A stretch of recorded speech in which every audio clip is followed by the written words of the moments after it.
This is Barcelona. When the Olympics ended here 3 days ago, the city was being hailed as host of the most popular games in history. More countries attended than ever before. Barcelona is also part of the European cauldron of internationalism.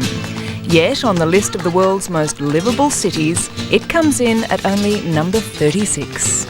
Between Barcelona and top spot are cities like Hong Kong, Milan, Los Angeles, London, New York, Paris, Berlin, Madrid, Singapore, San Francisco and Sydney. The competition was tough among centres which battle for international recognition, places we know so well from songs written about them or the romantic way they're portrayed in films. But in the final analysis, none of them were regarded as the most livable. At the top of the list was Melbourne.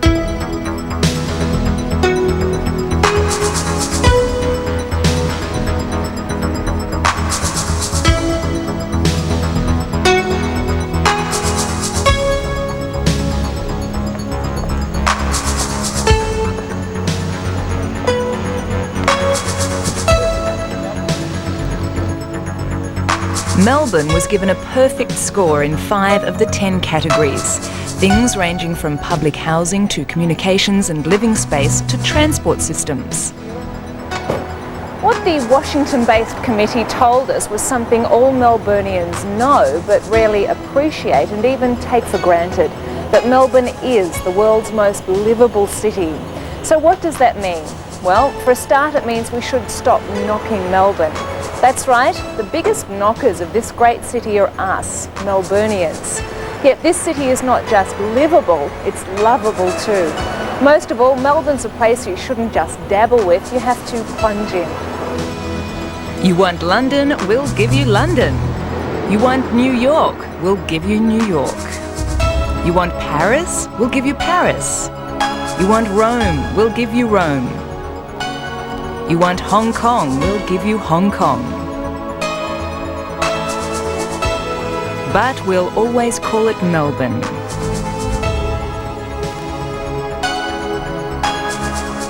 Melbourne, which while it's all those things, is blessed with parks that Tokyo yearns for, relatively safe streets that New York dreams about, beaches that Toronto would love, a public transport system that Los Angeles would claim any day, and air that Mexico City only wishes it could breathe.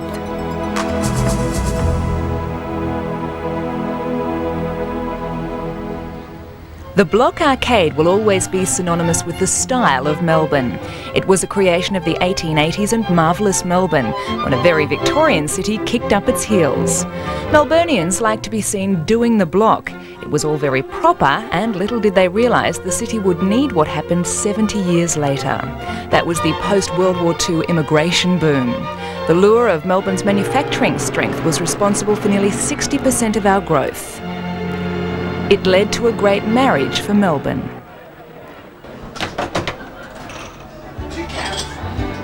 A blend of cuisine, culture and lifestyles which helped establish the city's present character. An ethnic mix which is the underpinning of Melbourne.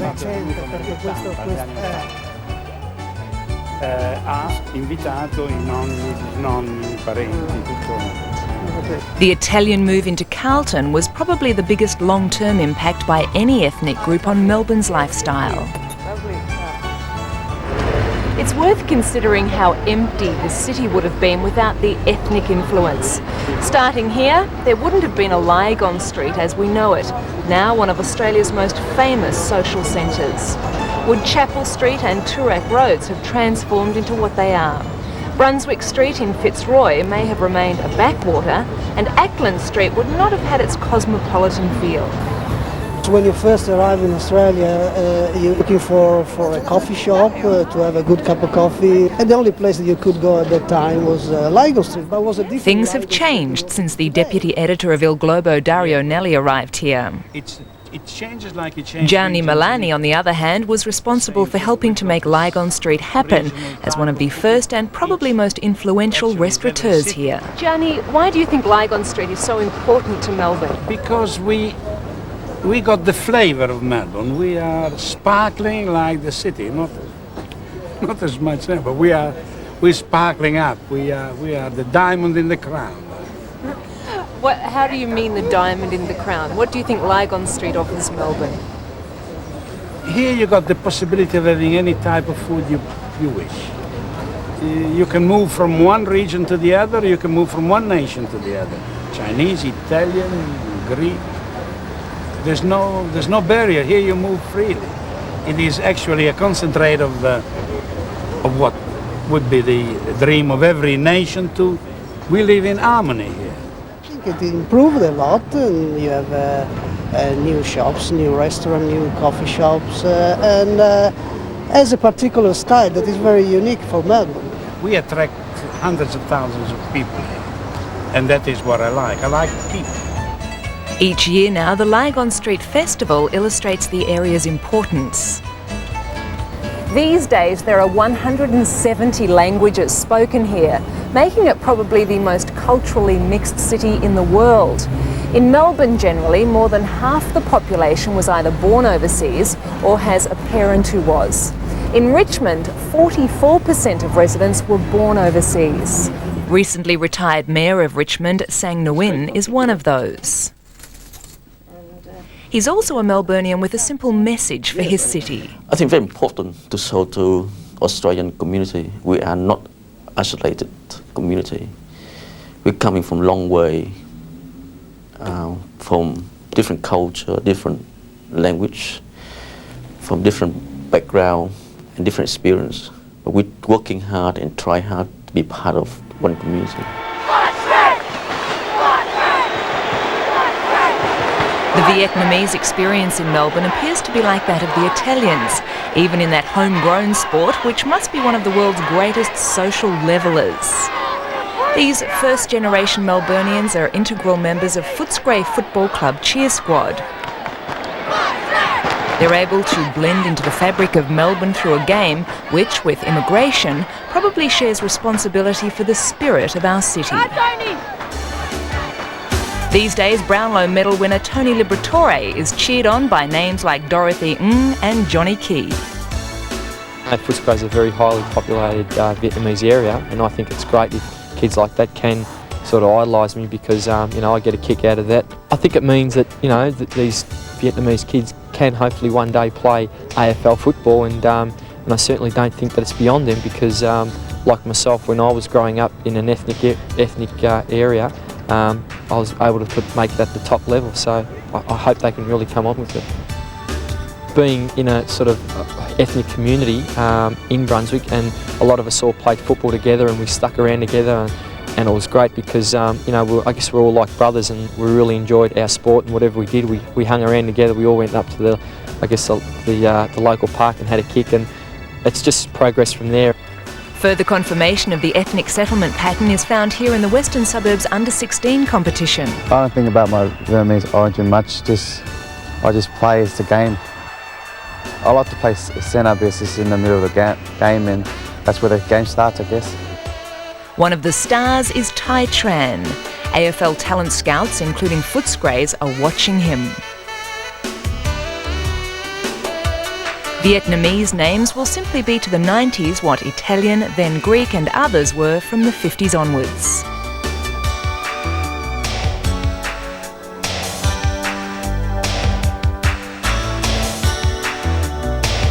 If I keep playing football, I like to play half-forward flank for AFL. Any team doesn't worry me as long as I play for an AFL club. Already at Footscray, Tai could take his place alongside names like Tony Liberatore, Danny Del Rey and Steve Collignook. Or he could move across town to join Gavin Wanganeen at Essendon, Jose Romero at North, Craig Starcevich at Collingwood or Stephen Silvani at Carlton. And suddenly we're back in the cycle of ethnic change in Melbourne. The name Silvani is now as much a part of Melbourne as Barassi, so it is fitting that Stephen, son of Sergio, is part owner of a restaurant carrying his name. We at Silvani's believe that there's a need for a restaurant of an Italian nature here in Garden Vale.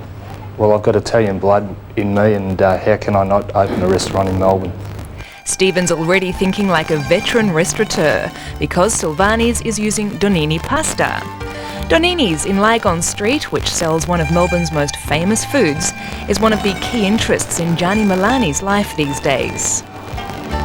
Donini's pasta is distributed widely amongst Melbourne's restaurants, and the chances are that everyone who has eaten pasta in Melbourne has eaten Donini's at some stage.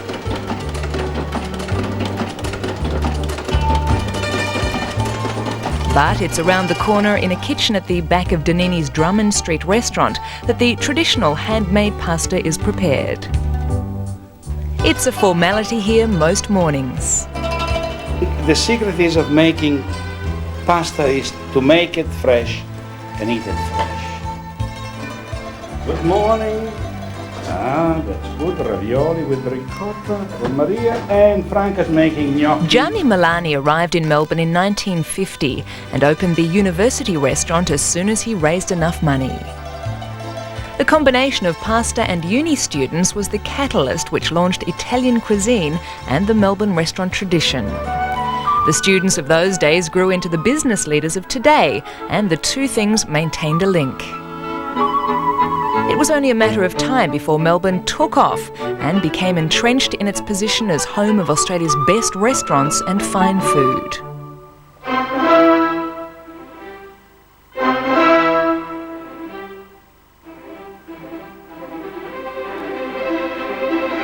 There are 400 restaurants just in the city of Melbourne, representing a huge range of styles.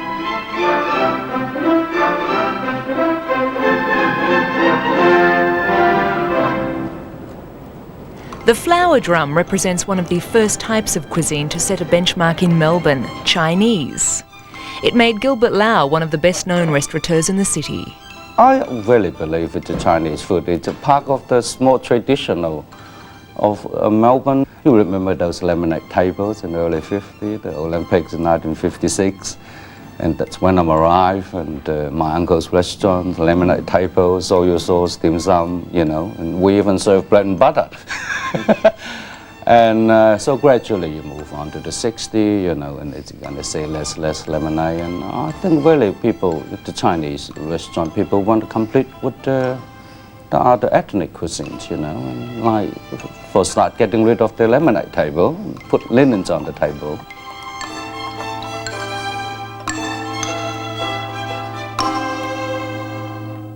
Thursday's new comedy lineup. Don't anybody move! Earl and his family settle into a brand new time. Give me a good one! Now it's going to be 10 tons of fun at 7:30. The future looks bright! Then Urkelmania at 8. Look out! Dude on the loose! A new hour of family fun. All right, let's go over this again. Toyota presents Dinosaurs Then Family Matters from 7:30 Thursday on 7. Extra one! Seven's got great nights! Nighty-night! Keeping fit and healthy can be hard work, but keeping your hair healthy is easy. Dimension. Thanks to Dimension 2-in-1 shampoo and conditioner with provitamin B5. Dimension. It nourishes deep inside your hair for strength and outside for shine. Dimension 2-in-1 with Pro V. Dimension. All you need for healthy, shiny hair. Install a ream, for the hottest of hot water you've ever seen. Ream comes on steady, hot and strong. When your old heater's dead and gone, install a ream, Papa Giuseppe's been going to extraordinary lengths to give his pizzas a richer, bigger tomato taste. Papa Giuseppe's, the tastiest pizza to keep in your freezer. Everyone loves their papa. I can't ever remember being quite so together as I have been in this valley. Here, when people ask, how are you? They're interested in the answer. You left this at the store? Would you like a cup? It's a place where friendships are easily made. As easily as sharing a cup of Nescafe and having a chat. Conversations, real conversations, seem to just flow from there.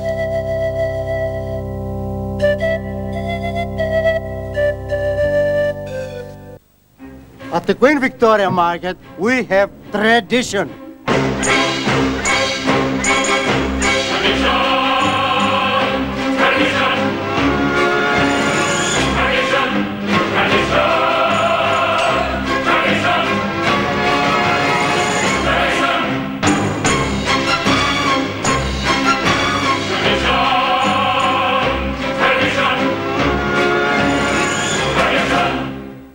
Hyundai run-out days are on.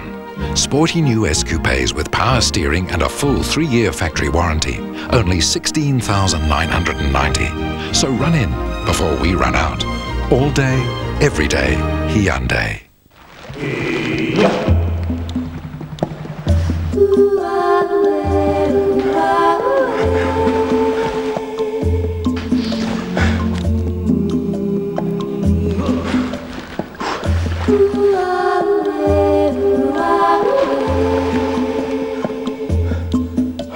You want ice? You've got ice.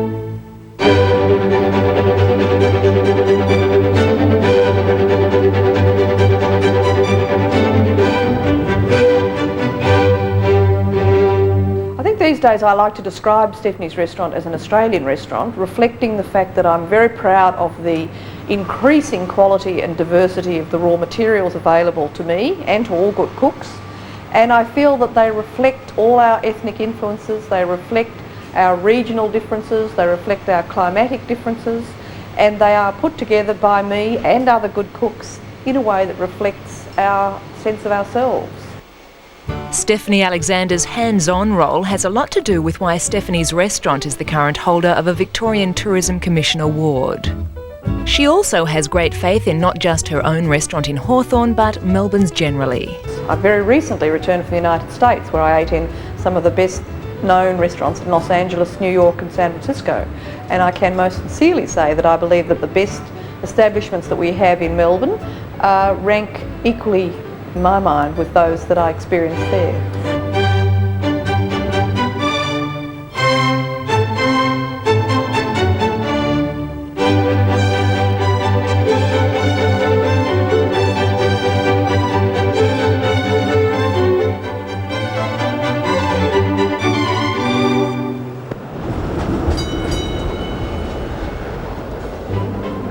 The first and basic idea was to find the black hole in the market. There were many restaurants of every other ethnic persuasion. The only restaurant that didn't exist was one which blended them all together. And so was born Chinois in South Yarra.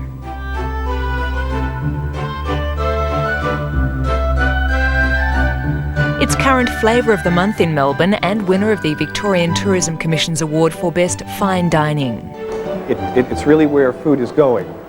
If we look back towards French cooking over the years and Chinese cooking, the parallels started to come together. The French began using shortened cooking times, lighter flavors, the absolute freshest ingredients, and embodying a lot of Chinese principles into their technique. Kevin Donovan had enough confidence in the idea to open Chinois when most advice was against it. Actually, it's just a matter of putting the right ingredients together.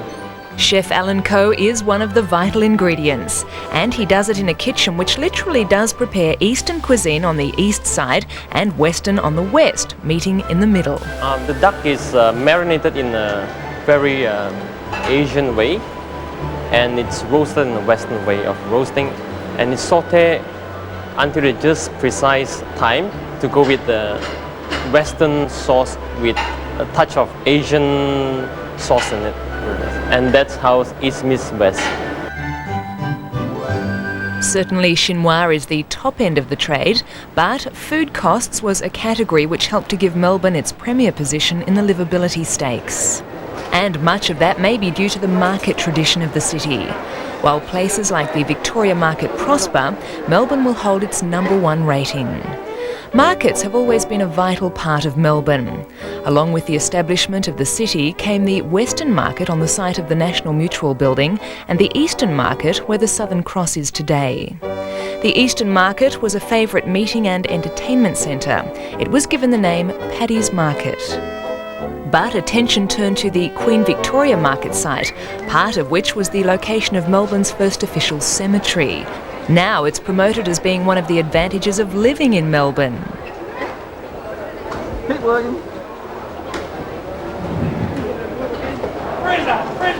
While the rest of the world is concerned more with multi-level concrete shopping centres, the Vic Market keeps on in the tradition of its past. It's possible to shop here as early as 6 a.m. in order to get prime produce. For market gardener David Wallace, that's late in the day. By then, he's already picked and delivered his quota of cauliflowers. In Melbourne, Wallace's cauliflowers are a bit like Danini's pasta. If you haven't eaten one, you don't like cauliflower. The Vic Market here offers great value, and the public, you couldn't buy any better anywhere else. It's here 52 weeks of the year. The value is great, and then the quality is fantastic. And the prices are cheap. And so they should be out here buying the produce without any fears. The variety, quality, freshness and cost of the produce here at Victoria Market makes our livability tag very real. And it's still only 15 minutes from here to some of the market gardens. There are 7 farms nestled in this valley at Keilor, and Dave Wallace's collie patch is one of them. Water's no problem. He simply takes it from the Upper Maribyrnong, our much maligned and rarely considered waterway. Vegetables would be the cheapest in the grocery line that the housewife would have to take home, and great value because of the nutritious value, all those type of things. You can't get it in any other product, and it's natural too.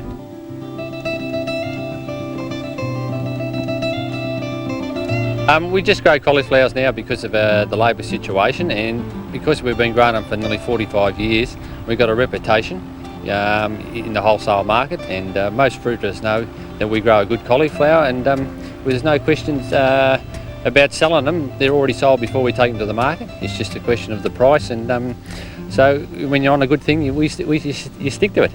While the Keilor Valley is still growing its vegetables, Melbourne has a big advantage. Fresh whitebait, boys, fresh from the bay. Sardines and whitebait today. All fresh today, morning fish. The 15-minute rule also applies to the seafood section of the Victoria Market.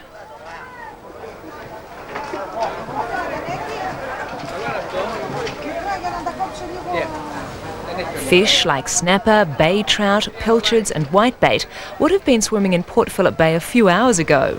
Again, it's only 15 minutes from the market to where they can be caught. In many major cities by the sea, pollution has stopped fishing. But not for Sandringham-based father and son combination Frank and Rocco Lacerdo. Well, there's all types of fish in the bay to catch. The bay is full of fish, there's no doubt about that. I mean, you just see the amateurs, how much they get when they go out in summer. As you saw, we've been getting quite a bit of sardines at the moment off Mordialloc. We get all our snapper when they're in off Carrum and Frankston and that. I mean, there's a heap comes there when the snapper are in.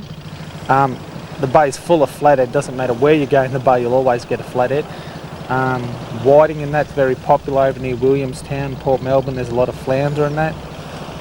For 25 years, this early morning return has been a ritual for Rocco, something you could set a watch by in the early hours of morning. Frank thinks it will be the same for him in the future. So I think there's a strong future for the bay now. I don't think the fish will die out. With the restrictions they've brought into the scallopies, which was quite good, it's done a lot for the bay, I feel.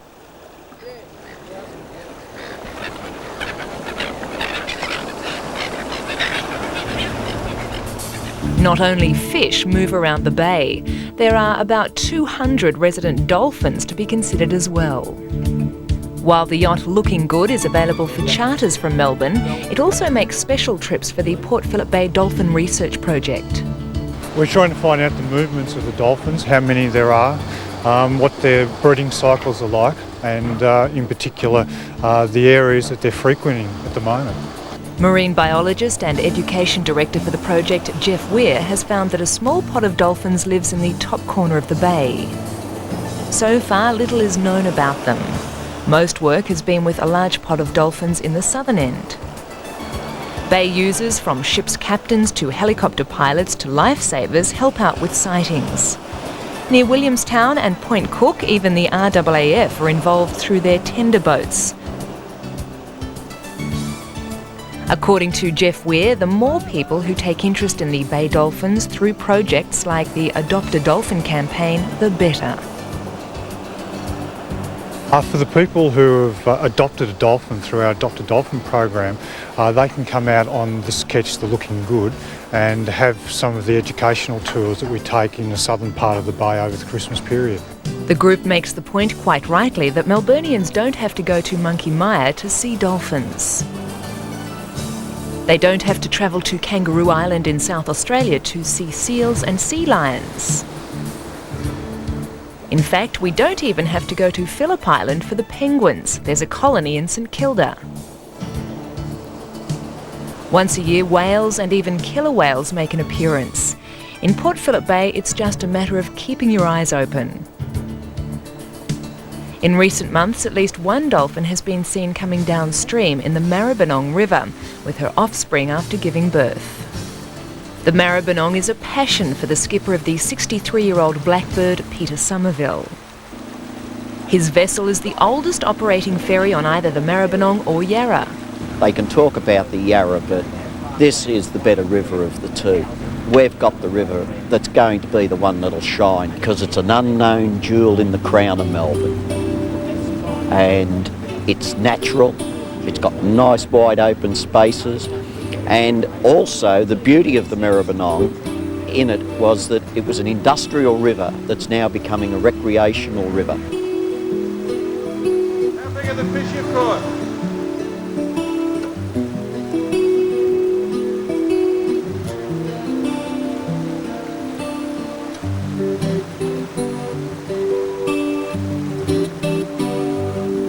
The highlight for me is to get right up to the top end where it's very natural.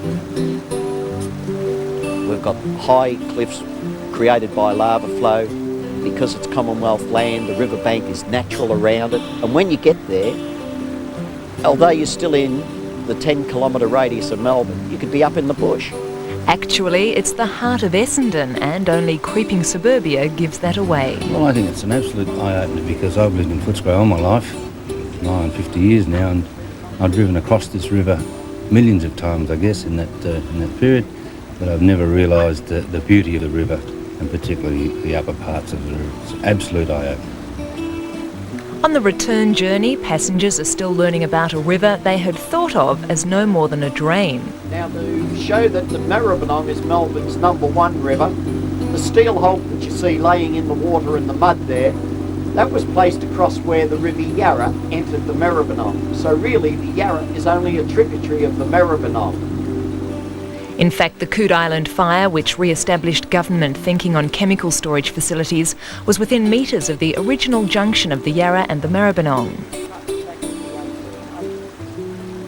It's no longer an island, but was until the 1960s, when the original course of the Yarra was finally filled in behind the sunken barge.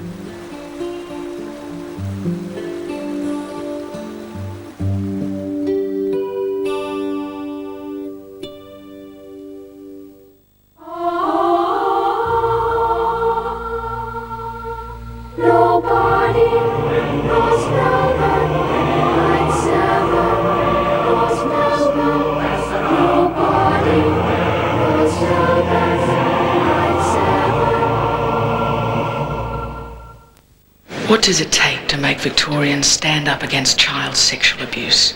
Do we need to know 1 in 10 children suffer sexual abuse? Do we need to know 9 out of 10 cases of child sexual abuse are not reported? Do we need to know over 40% of homeless girls have to leave home to escape sexual abuse? Stand up, Victoria. Stand up against child sexual abuse. Call this number now for confidential assistance and information. Once you know what we know, you'll make a stand. To give his pizzas that really big cheese taste, Papa Giuseppe now uses authentic Romano cheese. Lots of it. Papa Giuseppe's, the tastiest pizza to keep in your freezer. Everyone loves their Papa. My family are in trouble. We are living at the moment from week to week. A new thing with the employment contract. That is absolutely frightening. All your wages, conditions have been cut. Everything's just about gone. We'll be working for next to nothing. The Kennett opposition will use the recent New Zealand experience as a future plan for Victoria. I'm not alone in this situation. There are a lot of people in where I work like this. Worried, sick. Like New Zealand, wages will be cut if Mr Kennett gets his way in Victoria. I'll be extremely lucky to have a job next year.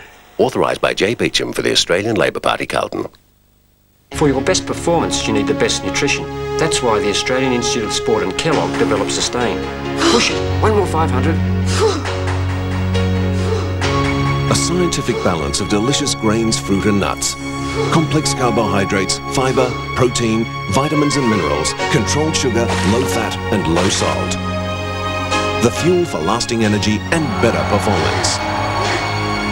Great stuff. Kellogg Sustain keeps the energy in your day longer. If you're planning to carpet your lounge and dining room in genuine Stainmaster carpet, don't do it. Don't do it until you've seen this. Ho-ho! Right now, Solomon's will carpet both your lounge and dining room in genuine DuPont Stainmaster for under $820 fully laid. That's right. Carpet your lounge and your dining room in this lovely Stainmaster cut and loop, fully laid for under $820. Under $820, do it. Save in style at Solomon's.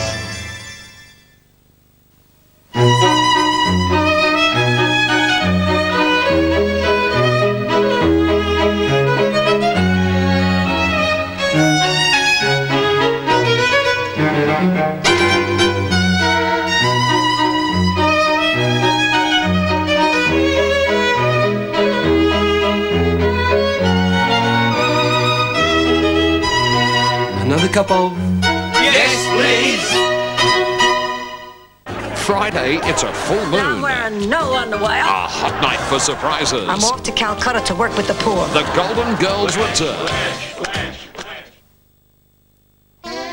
Coode Island was actually formed by the original Yarra to the north, the Maribyrnong and the Coode Canal. That is what constitutes the Lower Yarra today. From Victoria Dock to the mouth was man-made, dug out by manpower and steam shovels in the 1880s. It was refilled by a system of channels and sluices, helping to set up what is now the biggest container port in the Southern Hemisphere. An engineering feat performed over 100 years ago allows container ships almost to the city. It provides an aspect that all Melburnians should see. The docklands are a special feature in the waterway of Melbourne because it's going to give a link into the central business district, but it will also give a water link to Williamstown, St Kilda, Geelong, Port Arlington. It's a tremendous resource which most cities in the world would kill for, to have that area of land sitting right on its doorstep. Its potential uses are really only constrained by your imagination. Clearly, it's got to be seen as a major adjunct to the central business district. It's not a competitor to it, but it is part of the essential reactivisation, if you like, of the central business district. I think it will open out to the bay through our proposal to extend Collins Street across the Spencer Street railway yards and into the site, and it will in fact I think give the opportunity for Melburnians to go into a new quadrant of the city that by and large now is totally ignored. Like Peter Somerville, the Docklands Authority Chief Executive Bob Annals is nothing but positive about the Docklands and Melbourne. In a decade, we could be looking at a new face of the city, with the Docklands opening to the bay. What it needs is an approach to the Docklands which parallels the 1981 campaign to restore the Yarra to its glory. What started for the Yarra in 1981 is reaching fruition now. It's a great example of how attitudes can be turned around, then put into action. The Yarra is ready to take centre stage again and add substantially to the livability of Melbourne. We were settled from this river and we can rediscover ourselves from the river. Early in our history, of course, it was the natural centre of the city because shipping docked and turned around in the Yarra behind me where the helipad is today.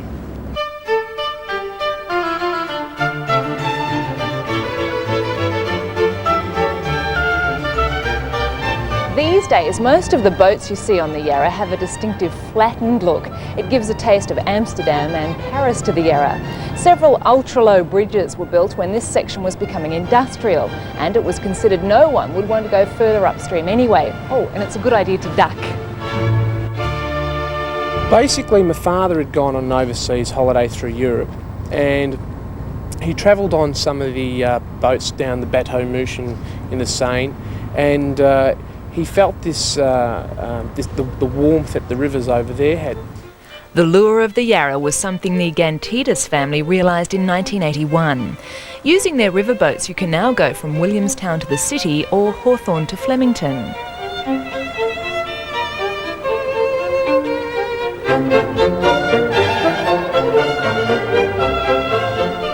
So what are your feelings on the future of this wonderful river of ours? Well, my view is that the river is the heart and spiritual soul of Melbourne. I mean, it has everything that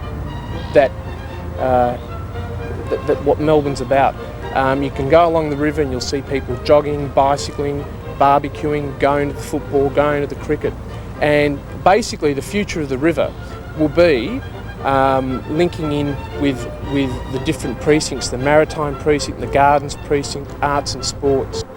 The key for Peter Gantidis will probably be the new Southgate project.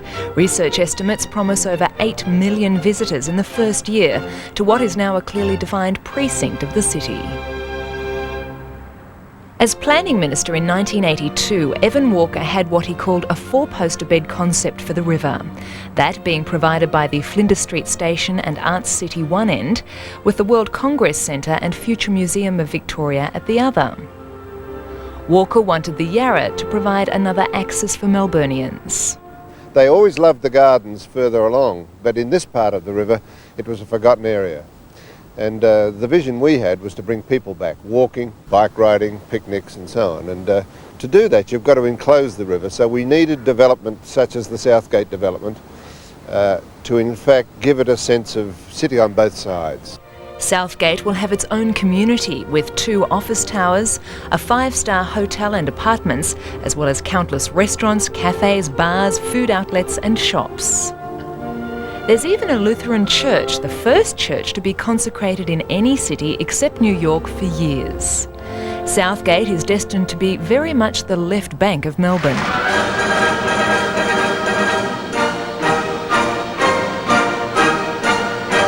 That's already the case each year when the Arts Precinct is the epicentre of Melbourne's International Festival.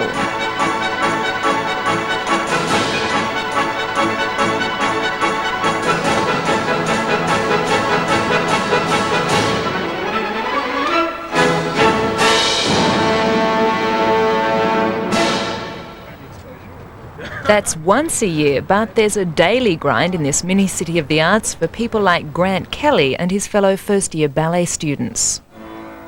Normally I get here quite early, ready for 9 o'clock class. Then we normally have classical class for an hour and a half, and then character, and then gym.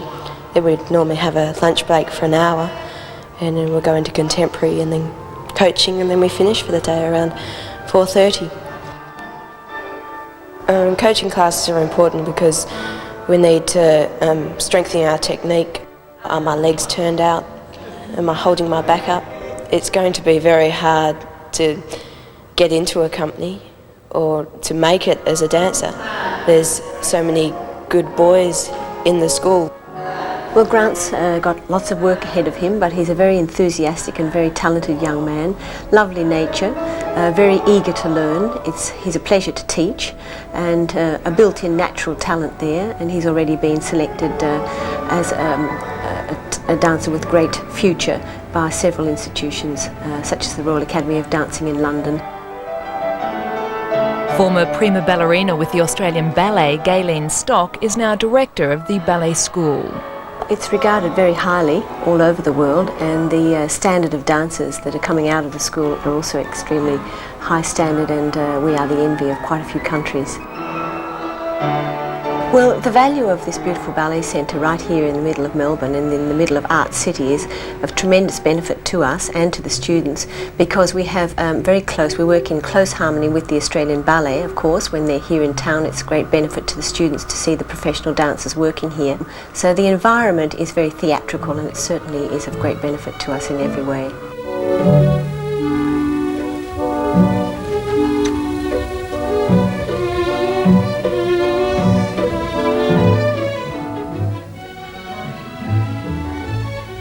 And of course we're just a stone's throw from the State Theatre, where at the end of the year, each year, the dancers will perform. It is a wonderful theatre to perform in. I've performed there myself, and it's the space and the sumptuousness of it, the wonderful backstage area. From the technical point of view, they have just about everything that you could possibly ask for.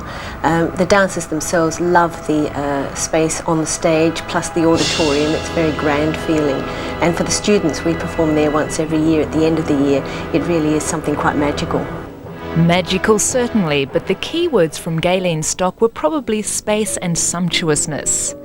The State Theatre has a stage and backstage area as big as its seating area, something which makes performing here quite different to most venues.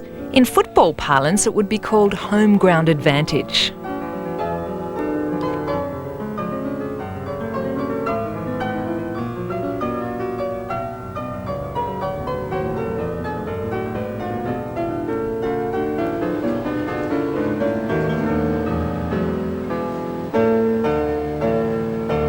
Melbourne's Academy Award-winning designer John Truscott was invited back from Hollywood over a decade ago to design the centre. Many people may not agree with me, but I do happen to believe that the Art Centre has become, in a way, the kind of heart of Melbourne.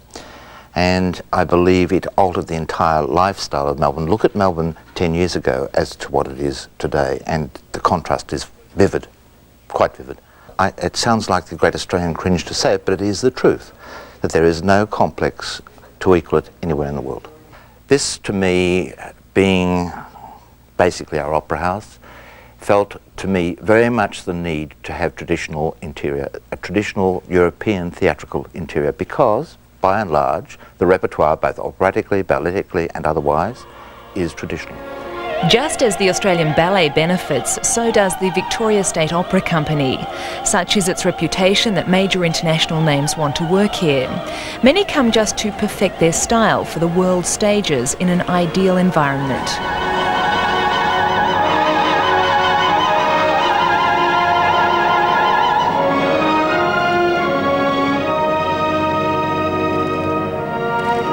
An enormous number of actors, directors, writers and so forth that have moved to Melbourne in the last few years because they see Melbourne as the thriving theatre city in the country, and I think we've got the basis there for a really exciting decade. Roger Hodgman, director of the Melbourne Theatre Company, feels that even though they still do work in the Russell Street Theatre, the company's showcase is through the Playhouse Theatre in the Arts Centre. I'm getting married in the morning. Ding dong, the bells are gonna chime.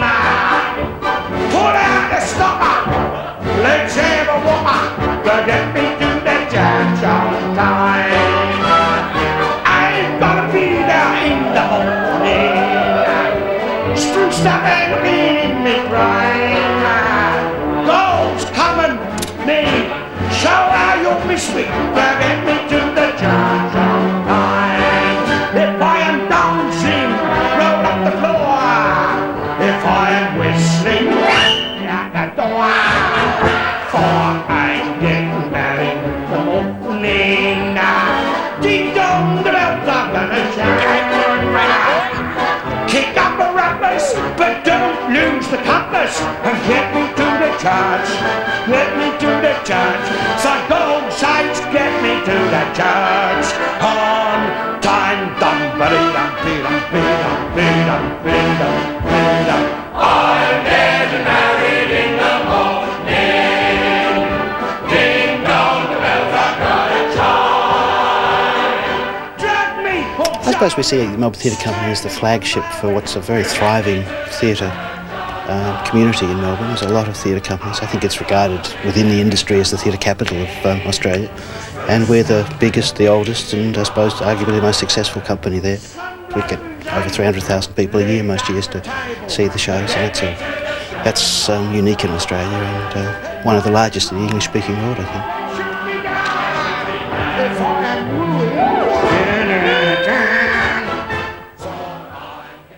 Politicians, another side. You could have raffled the forward. And do something about it. Answers to day-to-day problems. Melbourne homeowners do need to be vigilant. It's a financial disaster. The repair bill of $1,300. Take a new view from a positive perspective. Senior Victorian policeman John Melbourne camera crews, producers and reporters are actively seeking the Melbourne stories that make a real difference. Here, back at Smart.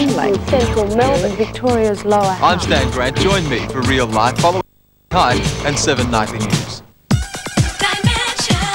Keeping fit and healthy can be hard work, but keeping your hair healthy is easy. Thanks to Dimension 2-in-1 shampoo and conditioner with provitamin B5. It nourishes deep inside your hair for strength and outside for shine. Dimension 2-in-1 with Pro V. All you need for healthy, shiny hair. I like to prove things for myself. Take this meat juice stain. They say new enzyme-powered Drive gently washes away the deepest dirt and stains. No spraying, no soaking. Oh, right. But what about across the whole wash? Just one scoop? Brilliant. New Drive Power Scoop washes away what the others can leave behind.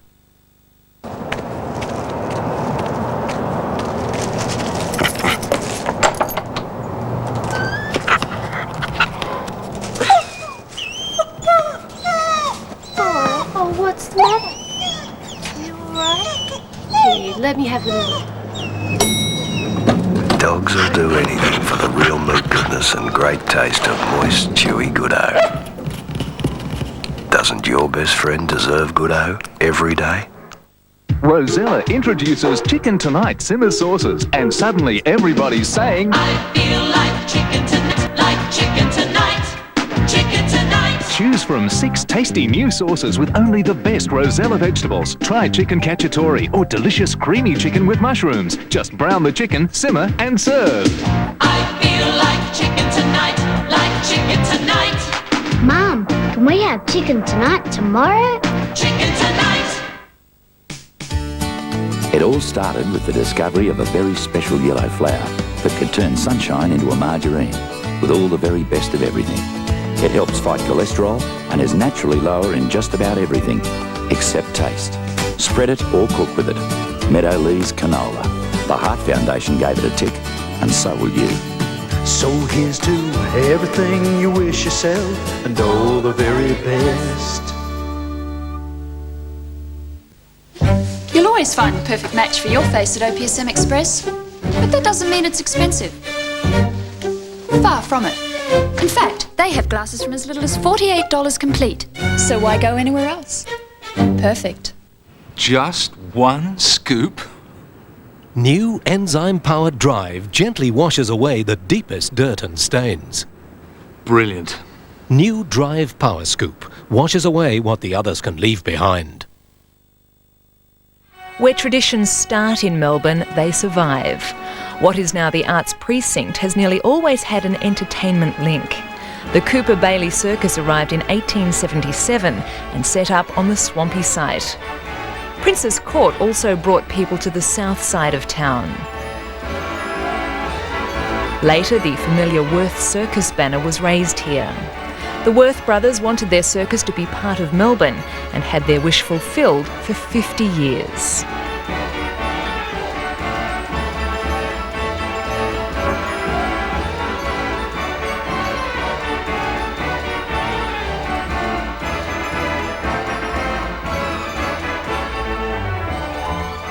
With the 20s, dance halls were in vogue, and it was across the river to the Green Mill. That later became the Trocadero.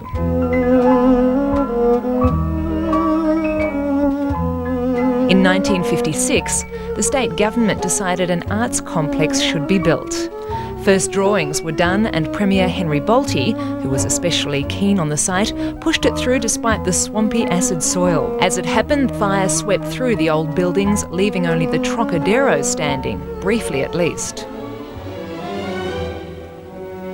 By the time the State Theatre was in final stages of construction, the corrosive soil problem was overcome by putting negative electrodes through the ground around the complex.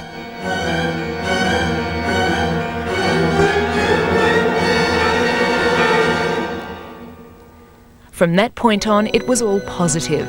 The Melbourne Symphony Orchestra embraced the concert hall with stunning results.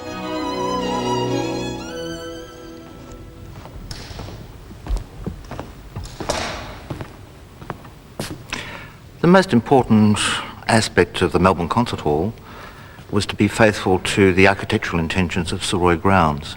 That was the main objective. When one is listening to music, speaking for myself, my eye does tend to wander, and I wanted walls that were not walls that dominated my consciousness. I went one day to the country and drove through a cutting, and I was arrested by the strata lines of rock formations, and then set about this application on the walls, this rock strata feeling which seemed to me so intrinsically Australian.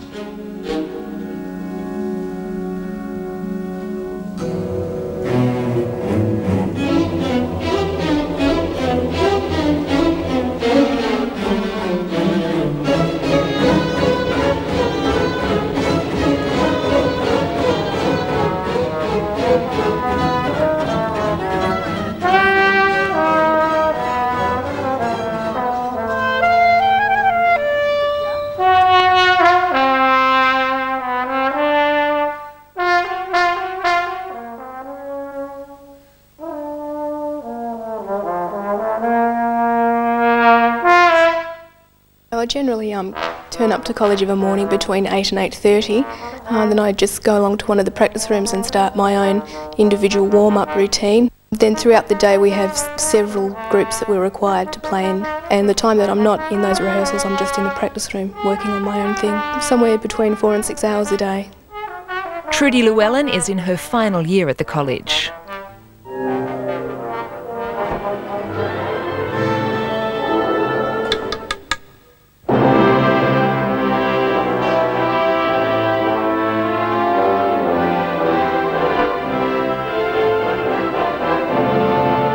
Normally the MSO conduct auditions once a year, and I'll be going for a casual position. Usually between 30 and 50 players locally will go for that position. It's up to you to produce something very special out of every excerpt that you play, so the panel's going to think, wow, that's really different. Conductor laureate or permanent guest conductor is Hiroyuki Iwaki. The MSO is fantastic and it's regarded worldwide as one of the most fine orchestras. They just have a really special touch. When they play, it's exciting and vibrant. General Manager of the orchestra, Stephen Porter, believes the 10 weeks spent rehearsing and playing in the concert hall each year are invaluable for the MSO. The Elton John tour, the orchestra toured with Elton John very successfully all over Australia, and it got an enormous amount of coverage here in Melbourne. That followed a John Farnham tour and also a Frank Sinatra tour. So I think the Melbourne Orchestra, more than any of the other ABC orchestras, have got to a much wider public and therefore occupy this special place. Melbourne, I think, has the best orchestra in Australia. I don't have any problem about that. We just swapped places with the Sydney Orchestra recently, and we got the best reviews, so that confirmed my opinion.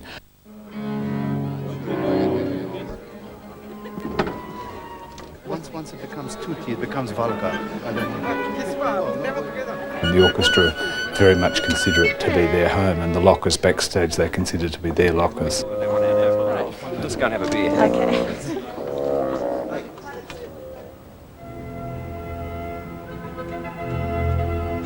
The concert hall and other theatres were planned as an interlocking part of the whole complex. An art theme as the common link through to the National Gallery.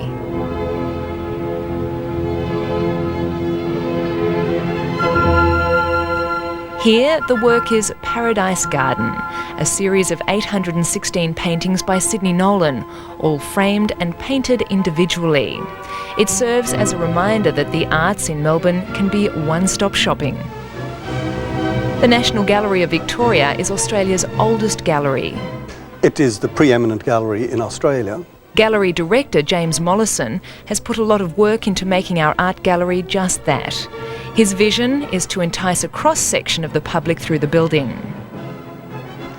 You have to look at your committed audience. You have to look at those people who are not yet an audience for art and who don't visit the gallery regularly, and find a combination of events here at the gallery that will interest those who care about us and those who don't yet know about us. The gallery is one of the great cultural institutions of this very cultured city.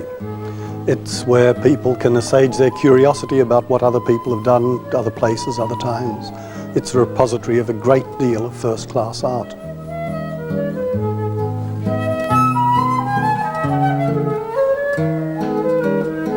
Where the artists' camp, a Tom Roberts tent-on canvas, hangs today, there were once scores of canvas tents. That was in the 1840s, when this area included a migrant hostel of sorts called Canvas Town. These days, the accommodation here is somewhat different.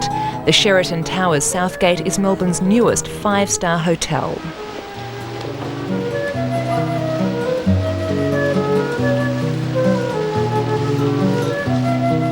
The hotel chain looked all over Melbourne for 5 years before settling on this site for its Pacific region flagship. They aim to make the most of their position by tying themselves to the river and its boats.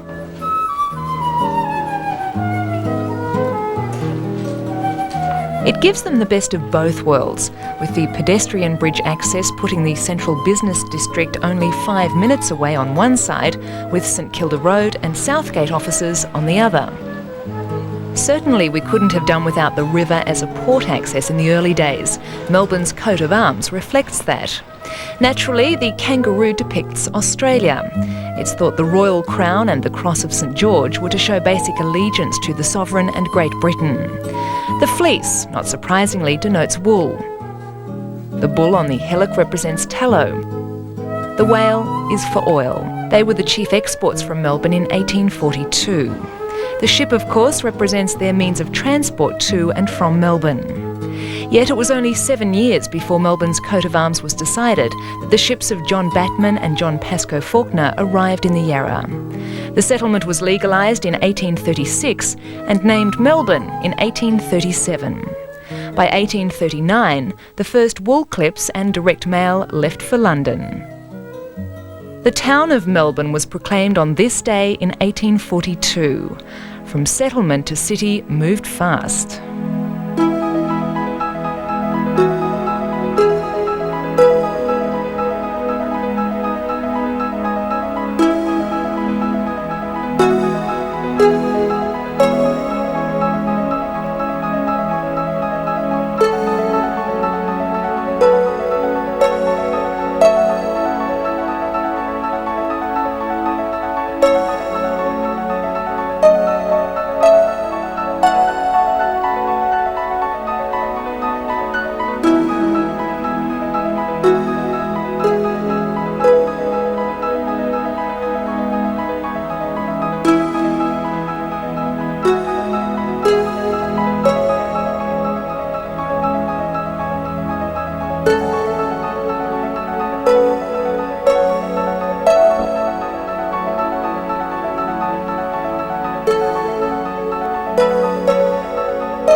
So the words of the motto, "We gather strength as we go," were well chosen.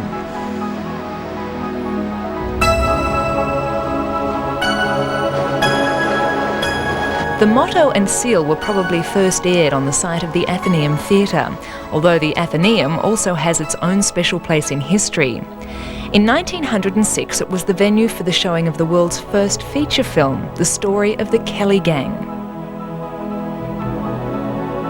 But before then, the Mechanics Institute, where the first Melbourne City Council meeting was held, stood on the site.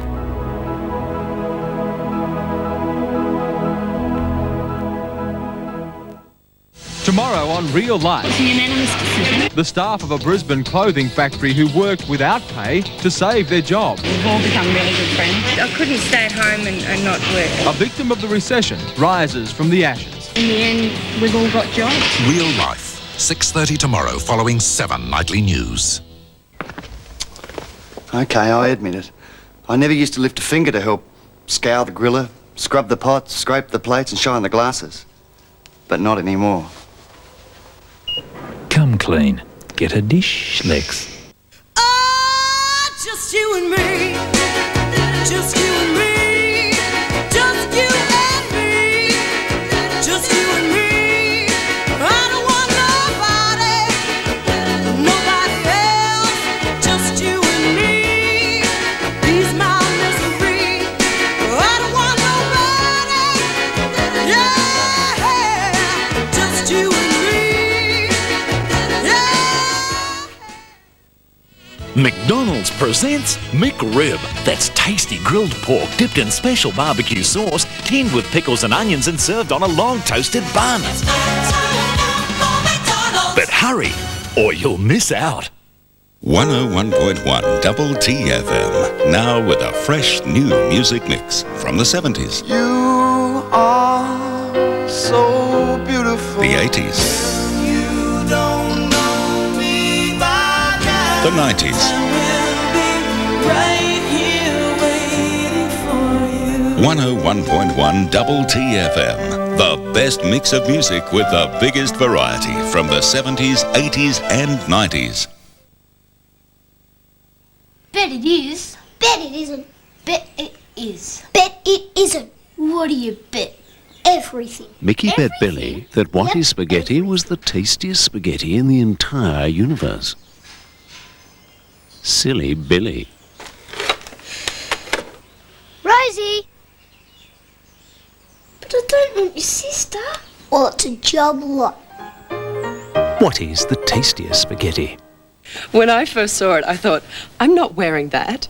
I mean, Stay Free Prima just seemed too thin. How could this possibly protect better than a normal pad? Anyway, I tried it. And even on my heaviest days, when I usually wear the bulkiest pad, I felt nothing but protected. Only Prima has a highly absorbent natural core of sphagnum that draws away moisture for incredible protection. New Prima from Stay Free. You won't believe it until you try it. Until now, when you wanted to use Domestos up here, it ended up down here. Well, now there's new thick Domestos, so when you want to use it up here, it stays up here. To clean away bathroom plaque more thoroughly than ever before. New thick Domestos. It clings better to clean more thoroughly. Are you honestly trying to tell me that there is nothing going on between you and Ryan? Is this the end for Lucinda and Nick? Oh, there was this one stupid night. Home and away tomorrow. Apart from being a hotbed for matters civic, Melbourne Town Hall harbours one of the city's largely forgotten treasures. Custodian Rod Juna is happiest when wandering through its workings or playing it. So, while we could talk about rationalisation of council numbers after 150 years of incorporation, the organ is far more interesting. Like so many things in this city, it's been given a top world ranking. Well, it's unique. I think playing it, it's like driving the Queen Elizabeth liner up the bay. I think something you can't really miss.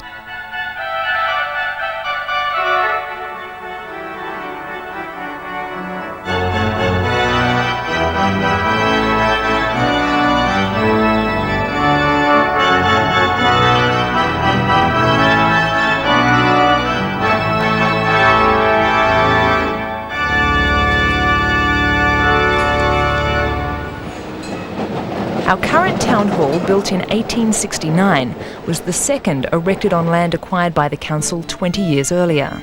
Surprisingly, the first hall wasn't finished until 1854, a long stretch from council incorporation 12 years before. Not even the double celebration in 1850 hastened their decision. That was Victoria's independence from New South Wales and the opening of a decent bridge linking the north and south sides of the Yarra.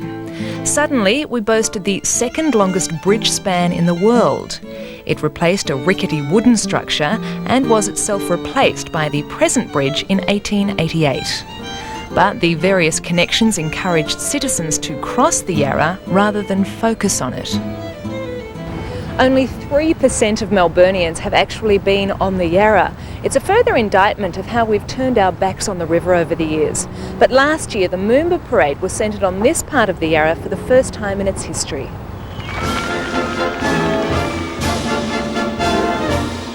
We're used to seeing the Moomba Masters water skiing here, but not the parade itself. Yet it was really reliving history, because a regatta called the Henley on Yarra was once a huge attraction in Melbourne, in the same section of river where Moomba is now held.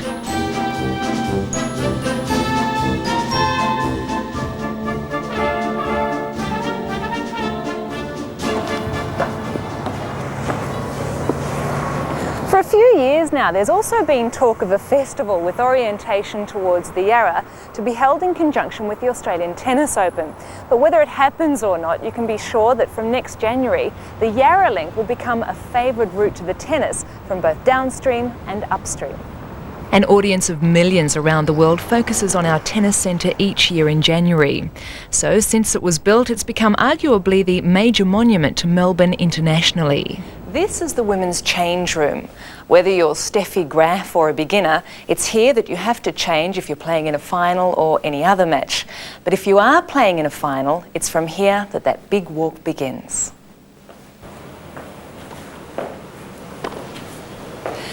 Imagine a packed stadium above as you make the walk down this cavernous corridor, ready to make the turn into the stadium.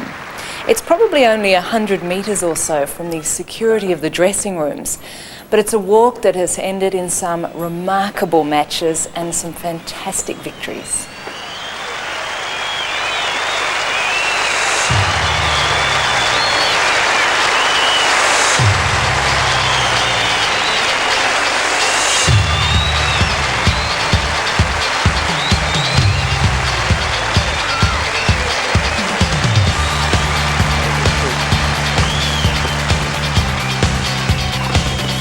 Game, set and match, draw.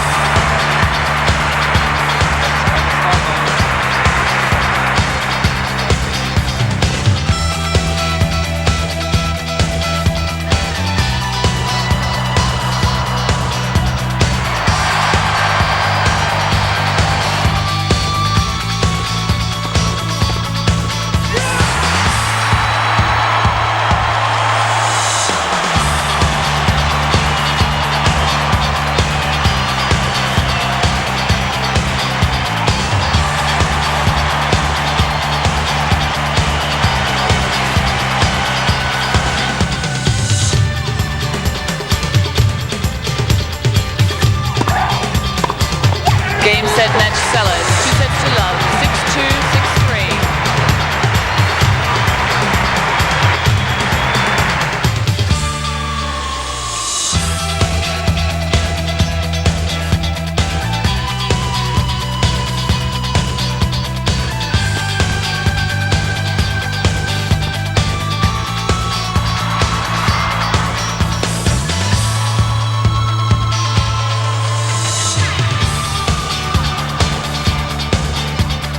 The tennis court is literally bottom of the pile at the tennis centre.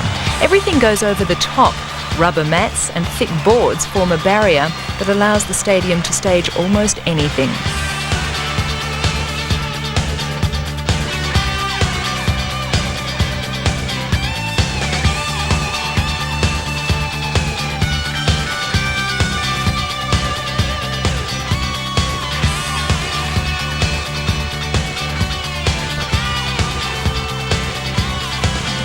The versatility of the tennis centre as a stadium is amazing. We could have, say, a basketball on a Saturday night. We'll turn that round in, say, 8 hours to get ready for Def Leppard coming in. We could then turn that round into monster trucks or supercross in 48 hours after that, and another 48 hours after that we could be having a tennis match. We could easily have 5 events in over 8 days, and we've done those. Well, Carmen was my favourite, was the biggest, 48 Pantec loads of gear, and it took us about a week to set up. It's a big challenge, but the results were fantastic. Most of the big entertainers love it. It's a good stadium, the acoustics are great, Pavarotti liked those.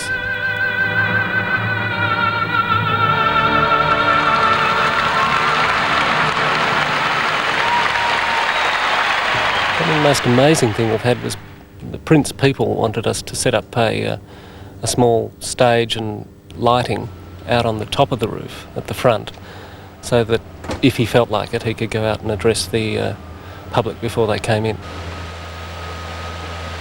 Whether or not things run smoothly depend a lot on the production manager of the centre, Derek Watkins. He calls the changes and knows the secrets. So for all those fans who hang around after a show waiting to see their idols... someone like Prince could be out of here before the house lights have come up. Frank Sinatra was probably in his limo and then onto his private plane before some of the people had even got out of this building. Heading further up the Yarra, it's worth noting that the Botanic Gardens Lake was the original course of the river. But it was diverted in much the same way as in the lower reaches, including its rerouting under Morell Bridge, which in turn had been built over dry land. But when the Yarra leaves the Arts Precinct, Princess Bridge, Moomba, the Tennis Centre and Botanic Gardens behind, it comes to the junction of the Plenty River. And here there's further strong evidence that more than mere ducks are returning to the system. It's parkland all along the waterways of Melbourne. The environment can only get better as Melbourne Water continues its program of eliminating all but native growth. As a result, the river ecology is repairing itself and animals like the platypus are returning. If livability of a city depends on any one thing, of course, it's water. And here, Melbourne is blessed. While we don't consider it day to day, our main catchment area is where the waters of the Yarra rise, at places like Sugarloaf and Maroondah. For more than 112 years, this catchment has remained sacrosanct, all to ensure one of the world's best domestic water supplies. Ships' captains used to divert to Melbourne just for the water. There are two types of catchment management authorities. There are those who actually have closed catchments like we have in Melbourne, and there are those that wish they had. David Weston, Parks Promotion Manager for Melbourne Water, makes the point that old growth forests capture far more water than new growth areas. Apart from fires, the trees here, like this 500-year-old mountain ash, have had little hindrance to growing old. Deeper in the forest there are many more which were thriving centuries before white settlement in Australia. Living space was one of the categories in the livability study, where Melbourne also scored a perfect 10. Melbourne Water alone manages 5,000 hectares of open recreational space, amazing by world standards. Most of it is available to Melburnians. We have more public parks per capita than anywhere, and they rank among the best. A great example is Treasury Gardens, which is so accessible to office areas. The gardens area of both Treasury and Fitzroy had been used as a rubbish tip. The land was also offered as building allotments. Nobody wanted what was considered too swampy and unsightly. Signs on the perimeter warned it was illegal to shoot rabbits without permission.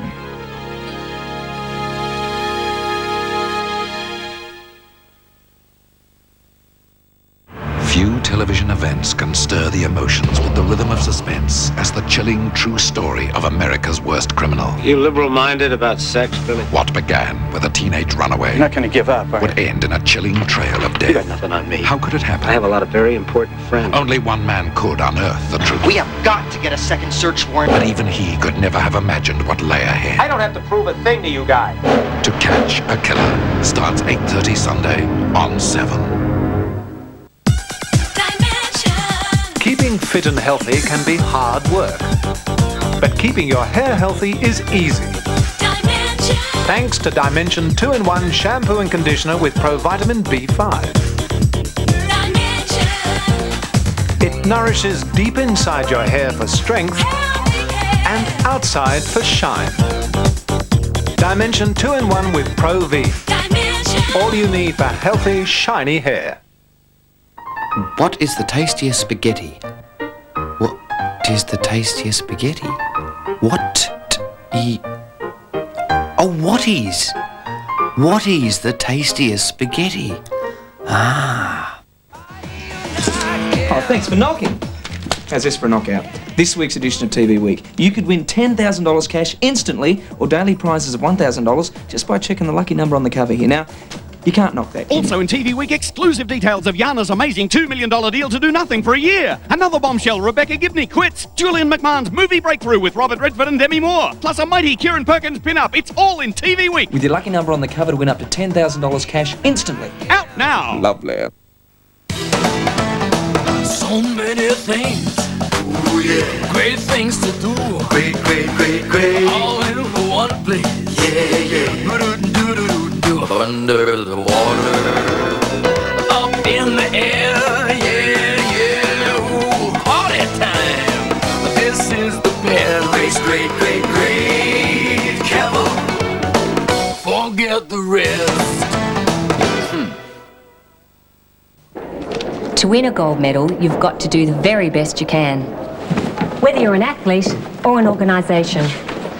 National Australia Bank has been awarded a gold medal by the Advance Australia Foundation for their tailored home loans. Loans tailored to help people own their home sooner and save thousands of dollars. I know. I'm with the National. What about you? Come in and find out how much you can save with our award-winning tailored home loan. National Australia Bank. Tailoring banking to your needs.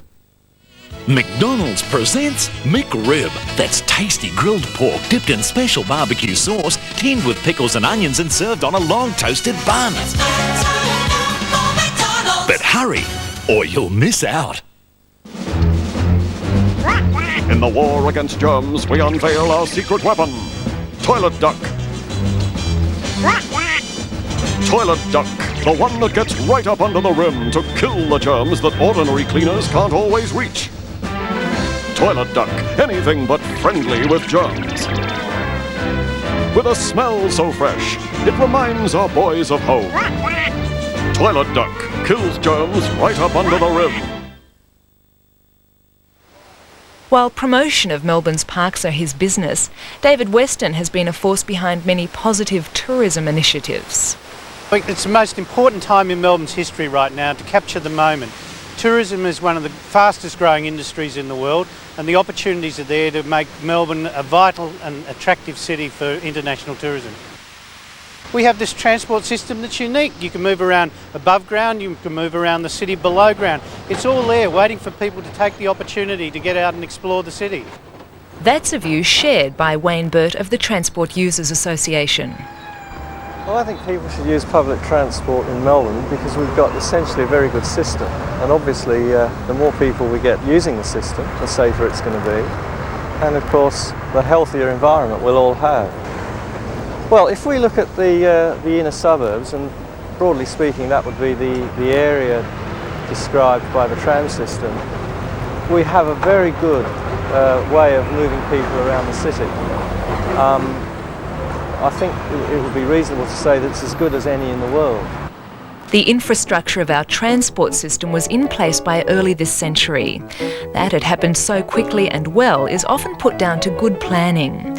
But there was also a lot of entrepreneurial profit-making involved with the cable car system in the late 1800s, often involving self-serving MPs.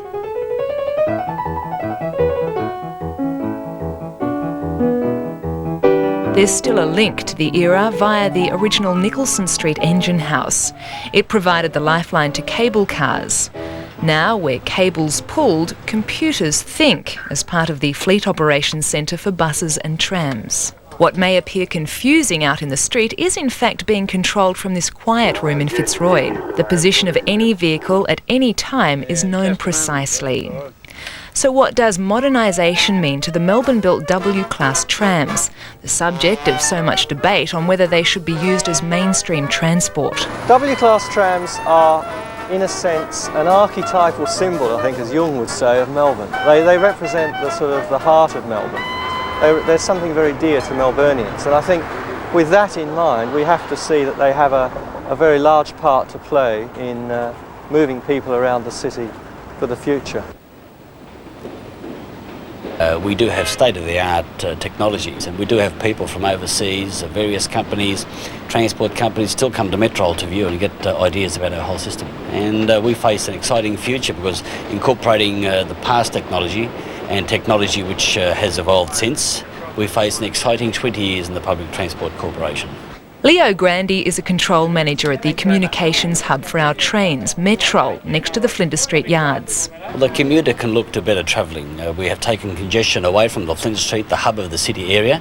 We have fragmented our services towards the central business district area, and now we are getting people closer to their work site, and we find it's very good for us.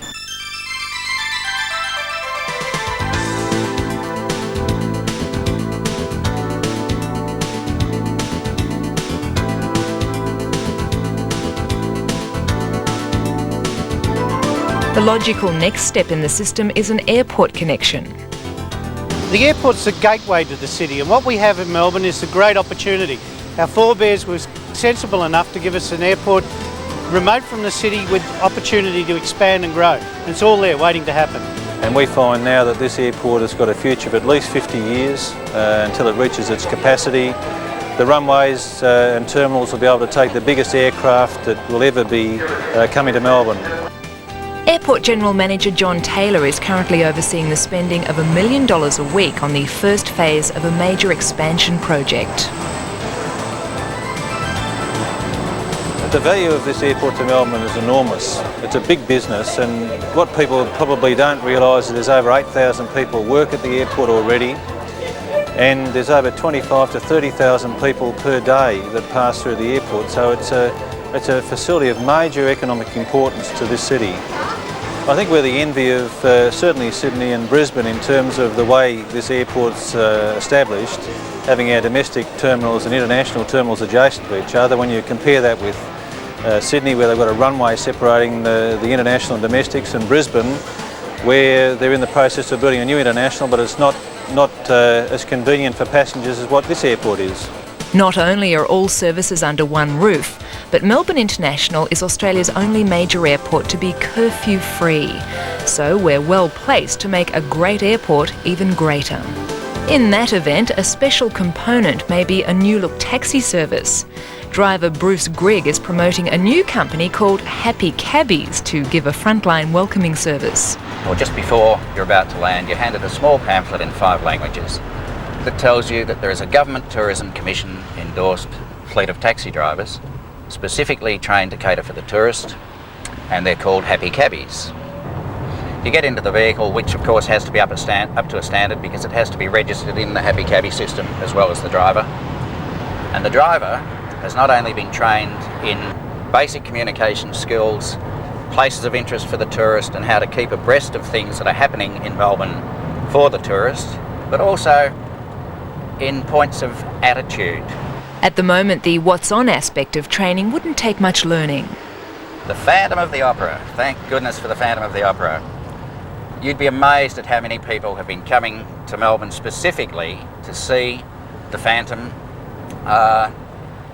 from all around Australia, and also a heck of a lot from New Zealand. On August the 29th, Phantom of the Opera will break the 1-year, 8-month-long Australian theatre record for a continuous season, currently held by My Fair Lady. And we get a shock if there's an empty seat in the audience. I mean, it's not a normal thing because we are sold out. I mean, the house full sign in this place would be worn out if they put one out after every show. But we know from the people that we talk to that people have come back again and again and again. I mean, it's normal for a person to see this show 2, 3 or 4 times, and it's not out of the ordinary to meet people that have seen it 20 or 30 times. You know? I think also, like, you tend to see people, people are waiting for us at the stage door, and that doesn't happen every show. It's sort of like a real, there's a real excitement created by the magical sort of theatricality of this show, or it's just that winning combination. But I have so many people who write to me and sort of who will speak to me outside and say, oh, I've never been to the theatre before, and they're real, we all sort of say, television audiences sometimes, like you get the feeling they have not been to a live show before, and it's wonderful because we're introducing them to an art form that they haven't experienced before, and a lot of them have said they've gone on to see other operas and other musicals and other shows because they went to Phantom and thought, oh, it's not that, you know, art isn't that highbrow, I guess. It's really enjoyable. Definitely the best role I've ever had, and in fact I think it's the best role for, particularly for a younger woman in music theatre, full stop. It's because it takes you on such an incredible dramatic journey. Vocally it stretches you just so far, and physically you have to dance on point and you're just on the go all night. I saw it in New York and in London, and although it's terrific there as well, you know, it just seems to really be at home here, and I think, you know, the sightlines are great. People get to see the show the way that I think it should have been. It should be seen. So I think that's another reason for them flocking in to see it.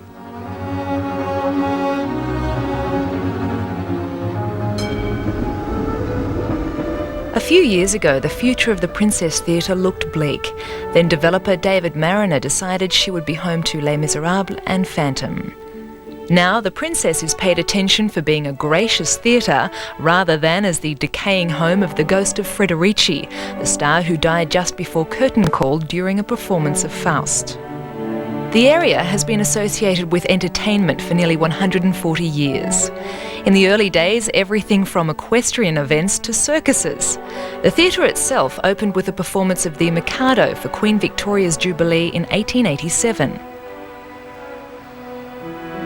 The Regent Hotel is one of Melbourne's major hotels and very recently received the Victorian Tourism Commission Award for Excellence. And as a matter of fact, it's one of the very few in the world to have a 50th floor.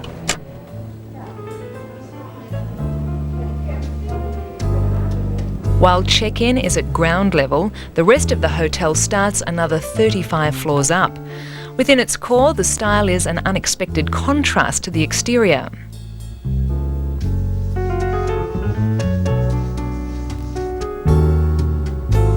The hotel has become well known for taking full advantage of its lofty status by putting the view on show in the most unexpected places.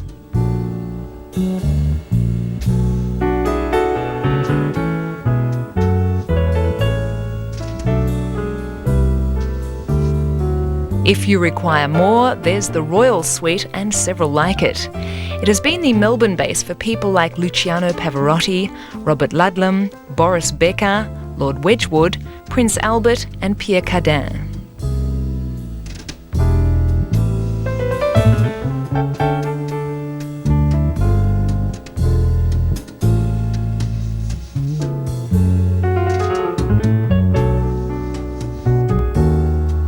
If they wished to dine, it would most likely be at Le Restaurant, 15 floors below.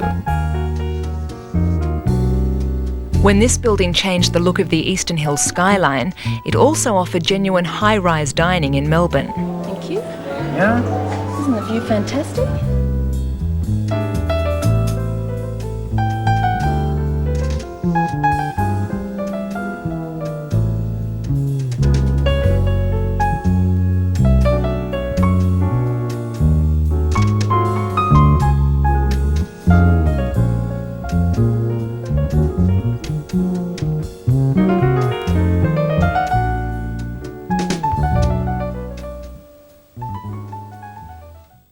Thursday's Great Night of Comedy. At 8:30, rollicking colonial fun with Betsy and William Bligh. Is that a pistol in your pocket? Yes. Then, right after, I love a sensitive man. Herman's Head from the makers of The Golden Girls. I had no idea you were so thin. Were you sick as a child? It's the best new adult comedy in years. Just leave me alone. 41 consecutive weeks of PMS, a new indoor record. Toyota presents Bligh and Herman's Head. Returns Thursday, 8:30 on 7. That's what I want.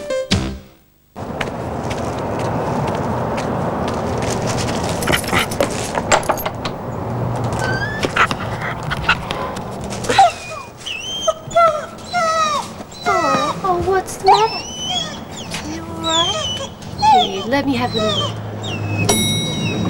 Dogs will do anything for the real meat goodness and great taste of moist, chewy Good-O. Doesn't your best friend deserve Good-O every day?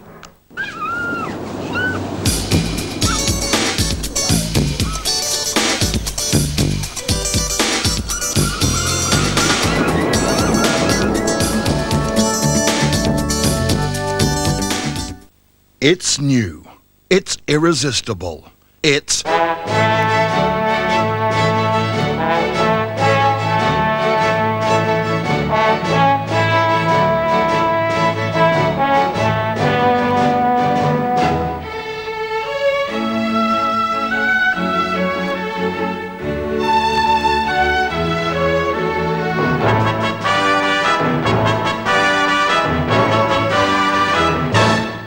Every day for the next few weeks is a Hyundai run-out day.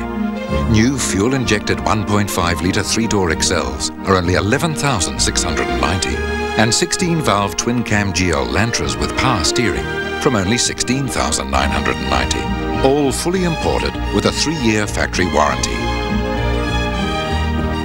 Hyundai run-out days. Run in before we run out. All day, every day, Hyundai. Where will Vicky take you on her next adventure?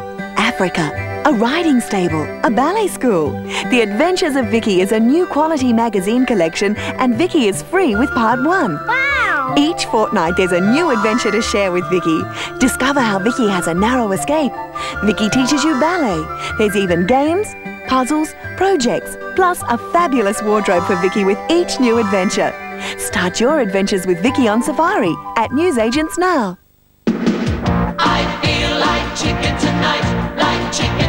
Introducing 6 tasty Chicken Tonight Simmer sauces from Rosella. Simply brown the chicken, simmer and serve.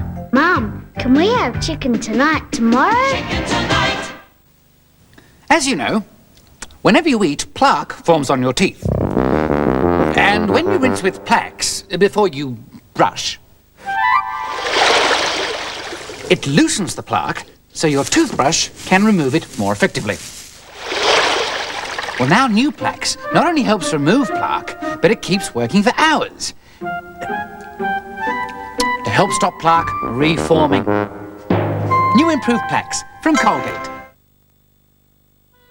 The Windsor was established in 1883. It's the only hotel of its era in Melbourne and the last grand hotel in Australia. The towers were added by James Munro, a temperance fanatic and former premier. He burned the hotel's liquor licence and subsequently went broke. The Windsor defiantly evokes the glory of a golden past, having narrowly avoided the wrecker's hammer on several occasions. Now it has a full-time stenciler, gilder and French polisher to keep its traditional look.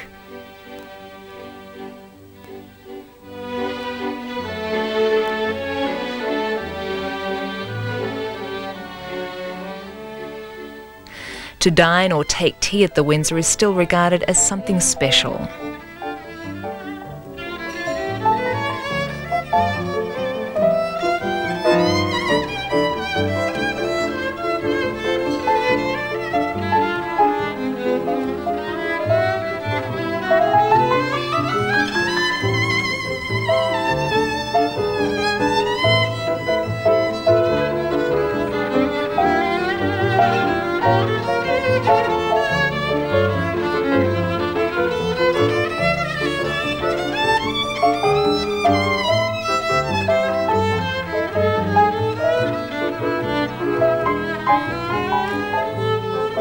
The hotel was a favourite retreat for Sir Robert Menzies. Our longest-serving Prime Minister even had an apartment here, this one. It's all class and very Melbourne. Yet so often it's that very style which garners the label of staid for Melbourne. Of course, nothing could be further from the truth, as we so often demonstrate. For example, together with Edinburgh, we are the comedy capital of the world.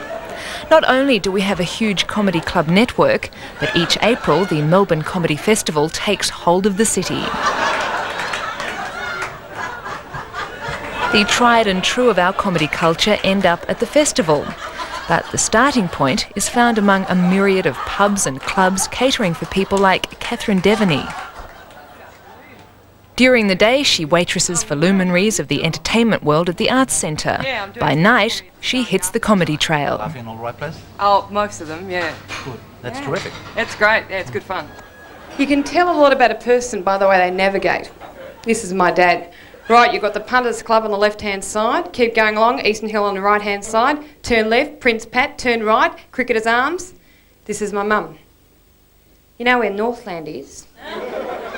There's great comics all around Australia, but in Melbourne there seems to be so many more venues that these people can work at and try your stuff. And the thing is, you can't really find your niche unless you're in front of an audience. You know, if you're just doing it at home in front of the mirror, you don't really know how gags work. You don't know to pull back for laughter. You don't know when the laughter's going to be, all that sort of stuff.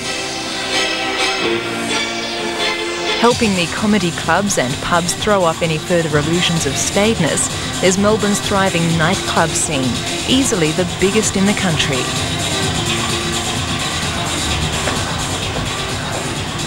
A good night of clubbing might start somewhere here in Chapel Street, maybe in a place like this.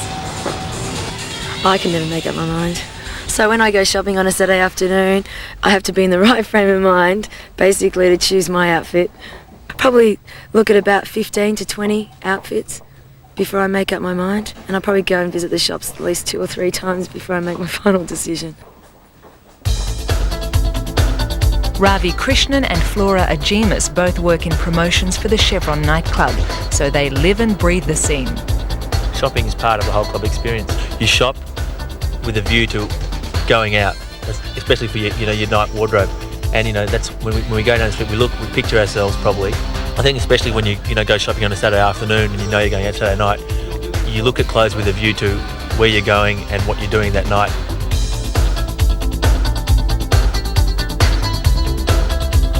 All new imported fashion from overseas, or local imported designers, especially a lot of up-and-coming Melbourne designers, do put a lot of their gear in the shops here in Chapel Street. I think Chapel Street, in Melbourne, you can find just about everything you want in Chapel Street, from down market fashion to up market fashion to middle of the road. And if you look down Chapel Street any time of the day, any time of the week, there are always people down here. And a lot of the kids just come down, buy what's in fashion, come to the club, show it off to their friends. And also music. Music influences the kids a lot in what they wear. They'll see what their favourite international pop star's wearing and they'll just try to imitate it, and I think that's great.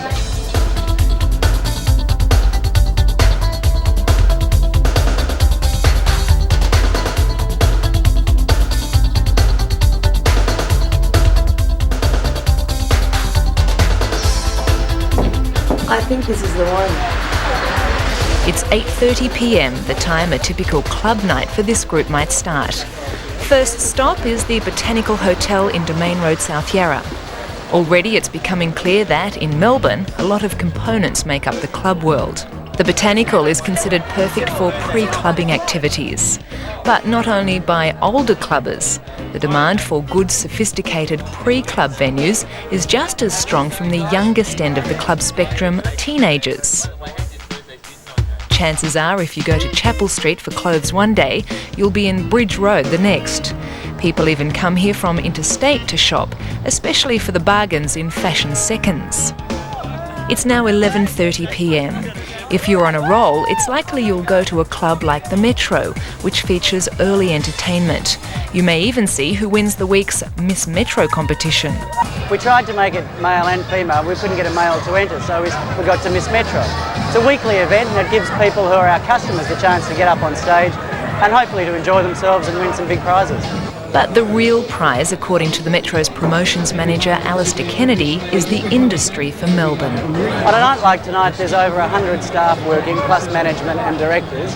In terms of the industry as a whole, I couldn't even estimate. Once you add licensed restaurants, bars, smaller nightclubs as well, there's thousands and thousands of jobs. In terms of patronage, on any Friday or Saturday night, there'd be at least 200,000 to 300,000 people going out in this industry. So I think we're greatly underestimated in terms of our contribution to Melbourne. Andrew Watt saw the potential of the huge club following early and started In Press newspaper, one of 2 weekly papers printed especially for the nightclub market. The size of and the importance of the industry is reflected by the fact that a magazine such as In Press can flourish and provide such an important service for the people around Melbourne looking for something to do. Now it's 1:30 a.m. and the queues outside the Chevron mean a full house. Admission is controlled by the maximum numbers of people who are allowed into a club at any one time. Melbourne's incredible in that it has some of the best live band venues you'll find anywhere in the world. Some of the best nightclubs, dance nightclubs like the Metro and Chevron. The Chevron will be the last club stop for the morning. The group will have breakfast around 6 or 7 a.m. before going home.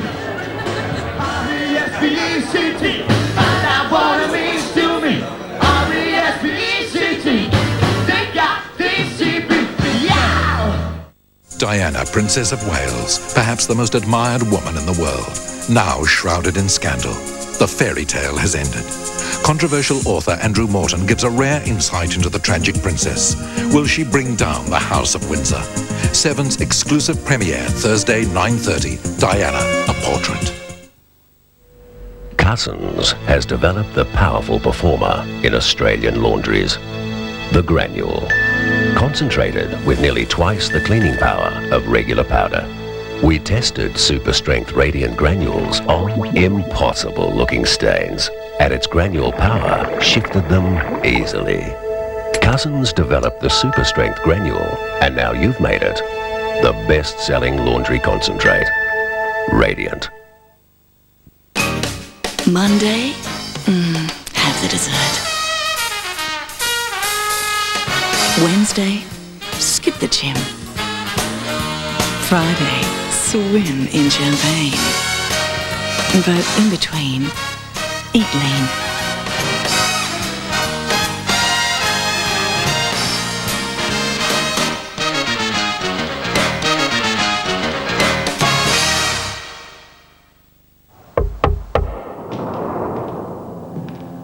We have not received the amount owing on our last... Don't touch my thing! No! Get your hands off me! No! No! No! Oh, stop!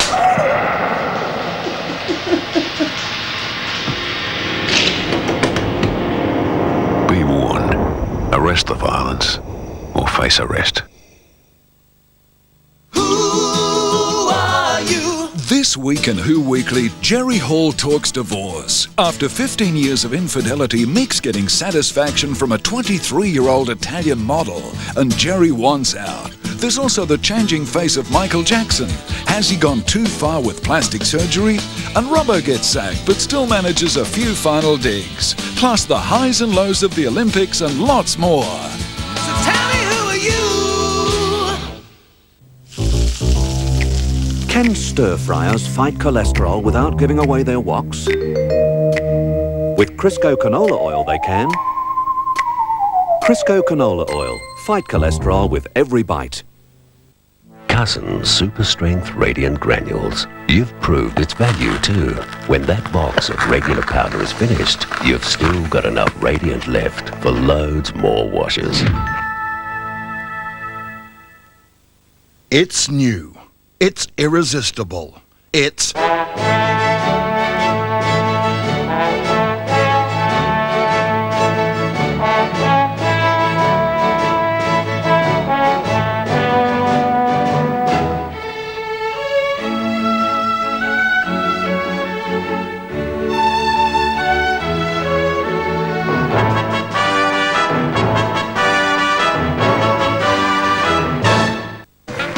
Forget the strongest, the quickest and the highest. It's time for the looniest, the strangest and the wackiest. Tonight Live Tonight.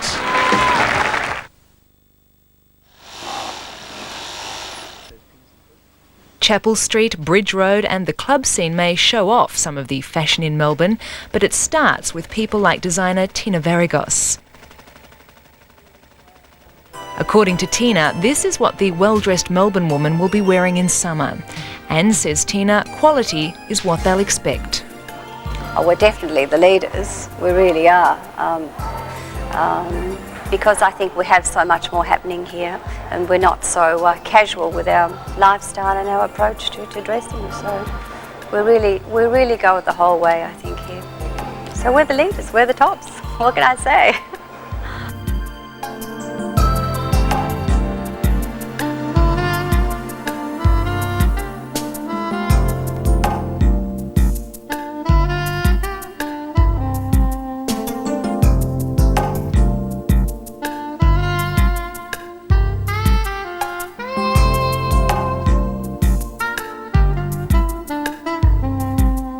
Our preeminence in contemporary fashion was probably initiated by the department store George's. Until the 1940s, they had used an emporium approach, but then became the first store in Australia to send fashion buyers overseas.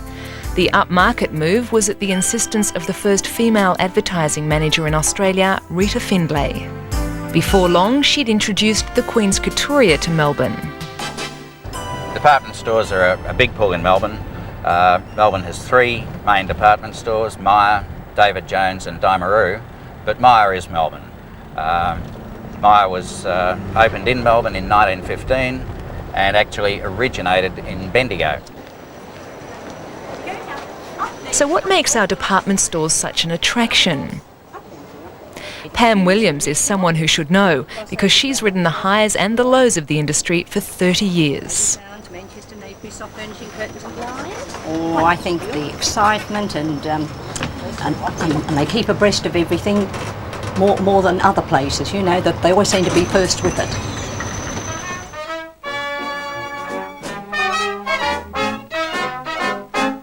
Sidney Myer really started developing his retail empire after he left Bendigo and took over the Burke Street drapery of Wright and Neil in 1911. Myer was always famous for his advertising. It was his link to the public. He once bought the entire front page of the Argus newspaper for advertisements. I like bringing people to the MCG. It represents so much that's positive about Melbourne, and it clearly outlines the fact that Melbourne is the sporting capital of Australia. Some of the events that have gone on there, notable events like the 1956 Olympic Games, a Billy Graham crusade there, attracted 130,000 people. It's a crowning monument in a city which also claims high-capacity stadiums like VFL Park and Princes Park.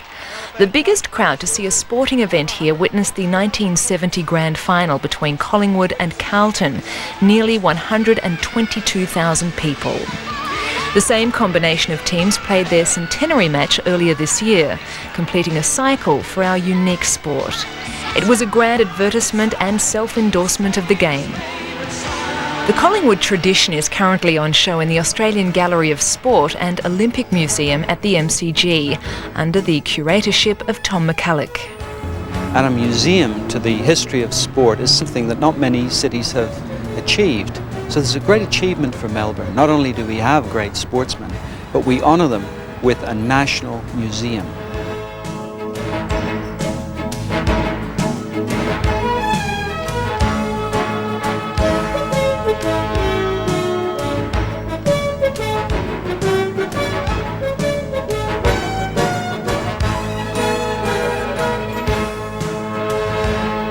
The Australian Gallery of Sport, which is a jewel in the crown of the MCG, I like to think, tells people that we are the national sporting capital.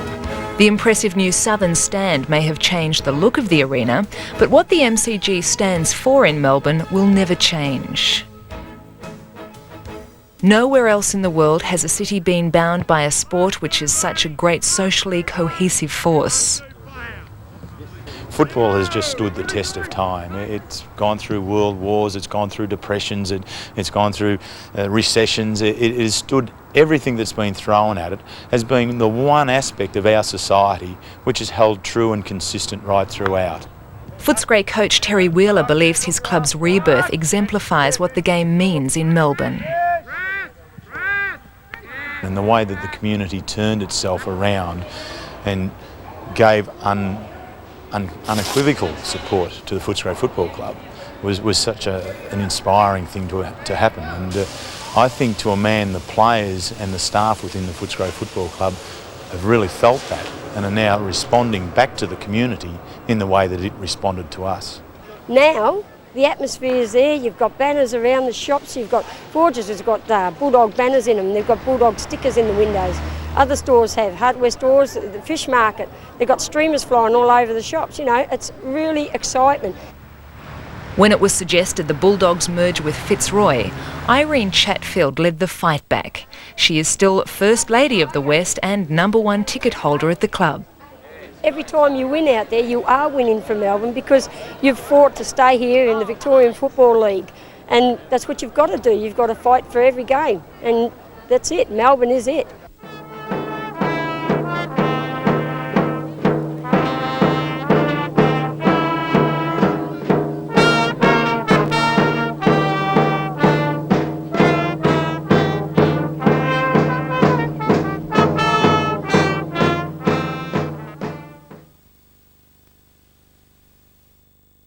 happens when the down and outs meet the filthy rich. Gonna give that dog fleas. Nick Nolte. You're the boss, Dave. Richard Dreyfuss. I ate garbage last night, Barbara, and I loved it. And Bette Midler. He's still here? Another great night of laughs on 7. Down and Out in Beverly Hills. 8:30 Saturday. There goes the neighborhood. The planes are going to Chicago, the pilot's going to New York, the passengers are going to Pieces. He's coming right at us! Flying High, Saturday night on 7. Until now, when you wanted to use Domestos up here, it ended up down here. Well, now there's new thick Domestos, so when you want to use it up here, it stays up here. To clean away bathroom plaque more thoroughly than ever before. New thick Domestos. It cleans better to clean more thoroughly. Monday, have the dessert. Wednesday, skip the gym. Friday, swim in champagne. But in between, eat lean.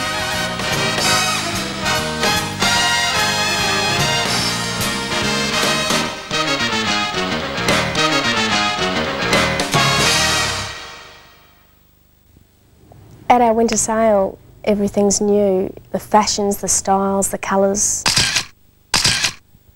There's brilliant new fabrics from all around the world and exciting new Australian furniture. Absolutely the best prices in town at the Guests winter sale. It's bright, it's new, it's innovative, just fantastic. Totally new, totally different. The new Guests, it's exciting. Can fish fryers fight cholesterol without dumping their frying pans? They can. Can chip eaters fight cholesterol without cutting out chips? They can. Can stir fryers fight cholesterol without giving away their woks? They can. With Crisco canola oil, you can. Crisco canola oil. Fight cholesterol with every bite. Fire destroys Carpet Call's giant warehouse in a spectacular multi-million-dollar blaze. Carpet Call restocks with a massive bulk purchase at huge discounts. And we mean business. Plushes from $48 a metre. Twists from $68 a metre. Pure wool Berbers from $67 a metre. Cut and loops from $46 a metre, or carpet 3 rooms for only $675, fully laid on rubber underlay. They really are the best in Australia. Call, Carpet Call. The experts in the trade.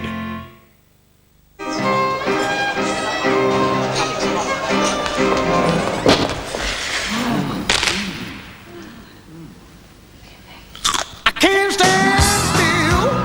I've got the chippy shake. Yeah, it's in the bag. The country cattle shake. New Country Kettle, the excitable slow-cooked chip from Smith's. The chippy shake. Woo! The country cattle shake. Forget the strongest, the quickest and the highest. It's time for the looniest, the strangest and the wackiest. Tonight Live Tonight. The Melbourne Zoo, of course, is acknowledged as one of the very best in the world. As a matter of fact, they have programs for visiting vets from zoos from all around the world to further their studies, and there are educational programs for kiddies to broaden their awareness of the animals. Our 130-year-old zoo will be one of the first things listed on the Happy Cabby directory of where to go in Melbourne. Director Graham Mitchell says it's one place in the city which has been visited by the vast majority of Melburnians. Recreation has been the common theme. But we have now taken very seriously in Melbourne Zoo those other 3 pillars of the modern zoo, namely conservation, education and research.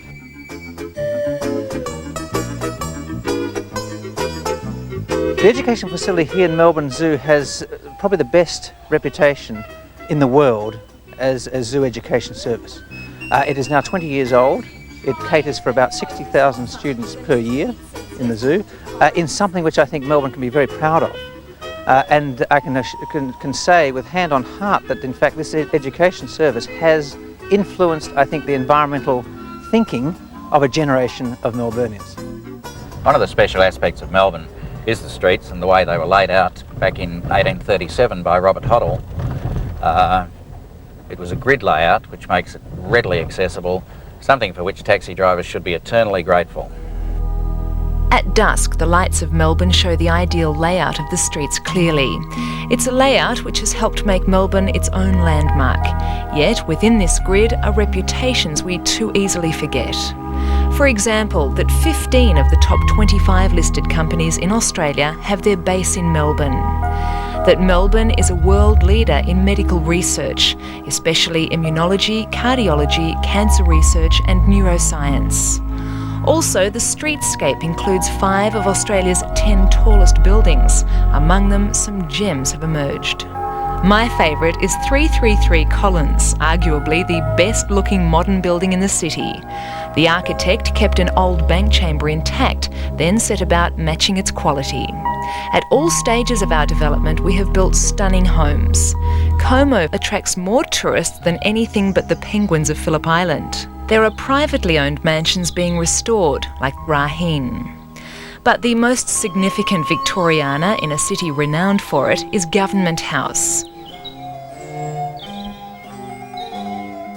It was to here the new Governor, Justice McGarvey, and his wife moved in April, and already they have found their favourite spots. This is the part that I come to almost every afternoon. I get away from my formal work, come down here to this fairly unorganised part of the garden, and one of the things that I most appreciate is that beautiful lemon-scented gum. Its strength, the quiet confidence that it exudes, I think does one good. I like this room because it's a beautiful room and it's a very gracious room. The acoustics are beautiful for playing music in. I often have a small chamber group, or I come down and play the piano. Well, it's very beautiful furniture. It was made for the Duke of Wellington, and it was brought from Government House in Calcutta and is on loan to Government House Melbourne. Governor McCackey told us that we'd find it a very warm and friendly home. It is so different from any home we have ever lived in. We found that difficult to accept. But by Anzac Day, when we'd been in this house for only 2 days, as we came back from the Anzac March, we both said, well, we feel we're going home. My favourite area is probably upstairs in our own private sitting room. It's a very cosy room. We enjoy having a fire there in the evenings and sitting reading. And my desk is there and I do any work that I have to from that place. Yet the McGarveys are still finding their way around the 100 rooms of what is Australia's biggest house and easily the most impressive governor's residence in the country. Almost every room of Government House is still used for the purpose it was originally designed. The ballroom is the largest of any regal or vice-regal residence in the world, and it's said that Queen Victoria was less than amused when she discovered this. By contrast, Her Majesty would no doubt have been glowing in her endorsement of a discovery in one of the main corridors opposite her vice-regals. It's something no good Melbourne home should be without. The Melbourne map is a dream come true for Melinda Clark. She went $50,000 into hock to market what is now Australia's biggest selling poster. The basic strengths of the map is that it puts Melbourne into perspective for just so many people, from young to old. Melburnians absolutely love their city. From here at the top of Melbourne Central, the view of my favourite city makes me realise just how wonderful it is. To me, she's a grand lady. She has style, she has depth, she's sincere. And all that applies to the people as well. I could keep talking about Melbourne for weeks, how people from around the world are looking for and wanting to share a lifestyle like ours, making it an international tourist city. But as Melburnians, our choice is clear. We can be positive or negative. The fact is, we have the most livable place on earth right here. Let's celebrate that. Let's enjoy this great city of ours. Thank you for watching, and good night.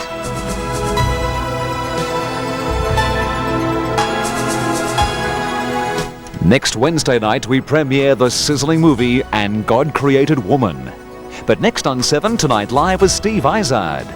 And if you want to keep yourself aware of important current affairs, then Real Life is the show to turn to. Stan Grant and a team of dedicated reporters will give you the daily facts of life. And this week, Stan hosts Real Life live from our Melbourne studios. Why don't you find out why more people are choosing Real Life with Stan Grant, 6:30 weeknights on 7.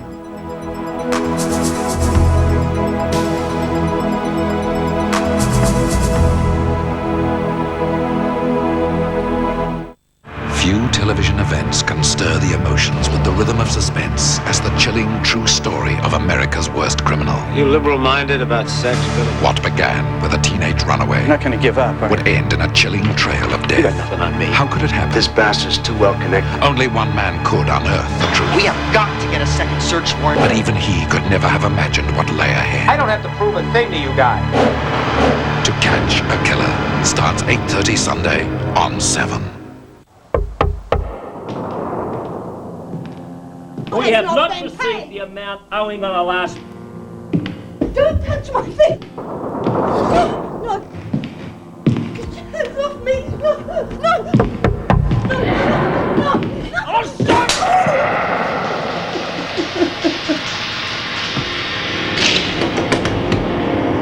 Be warned. Arrest the violence or face arrest.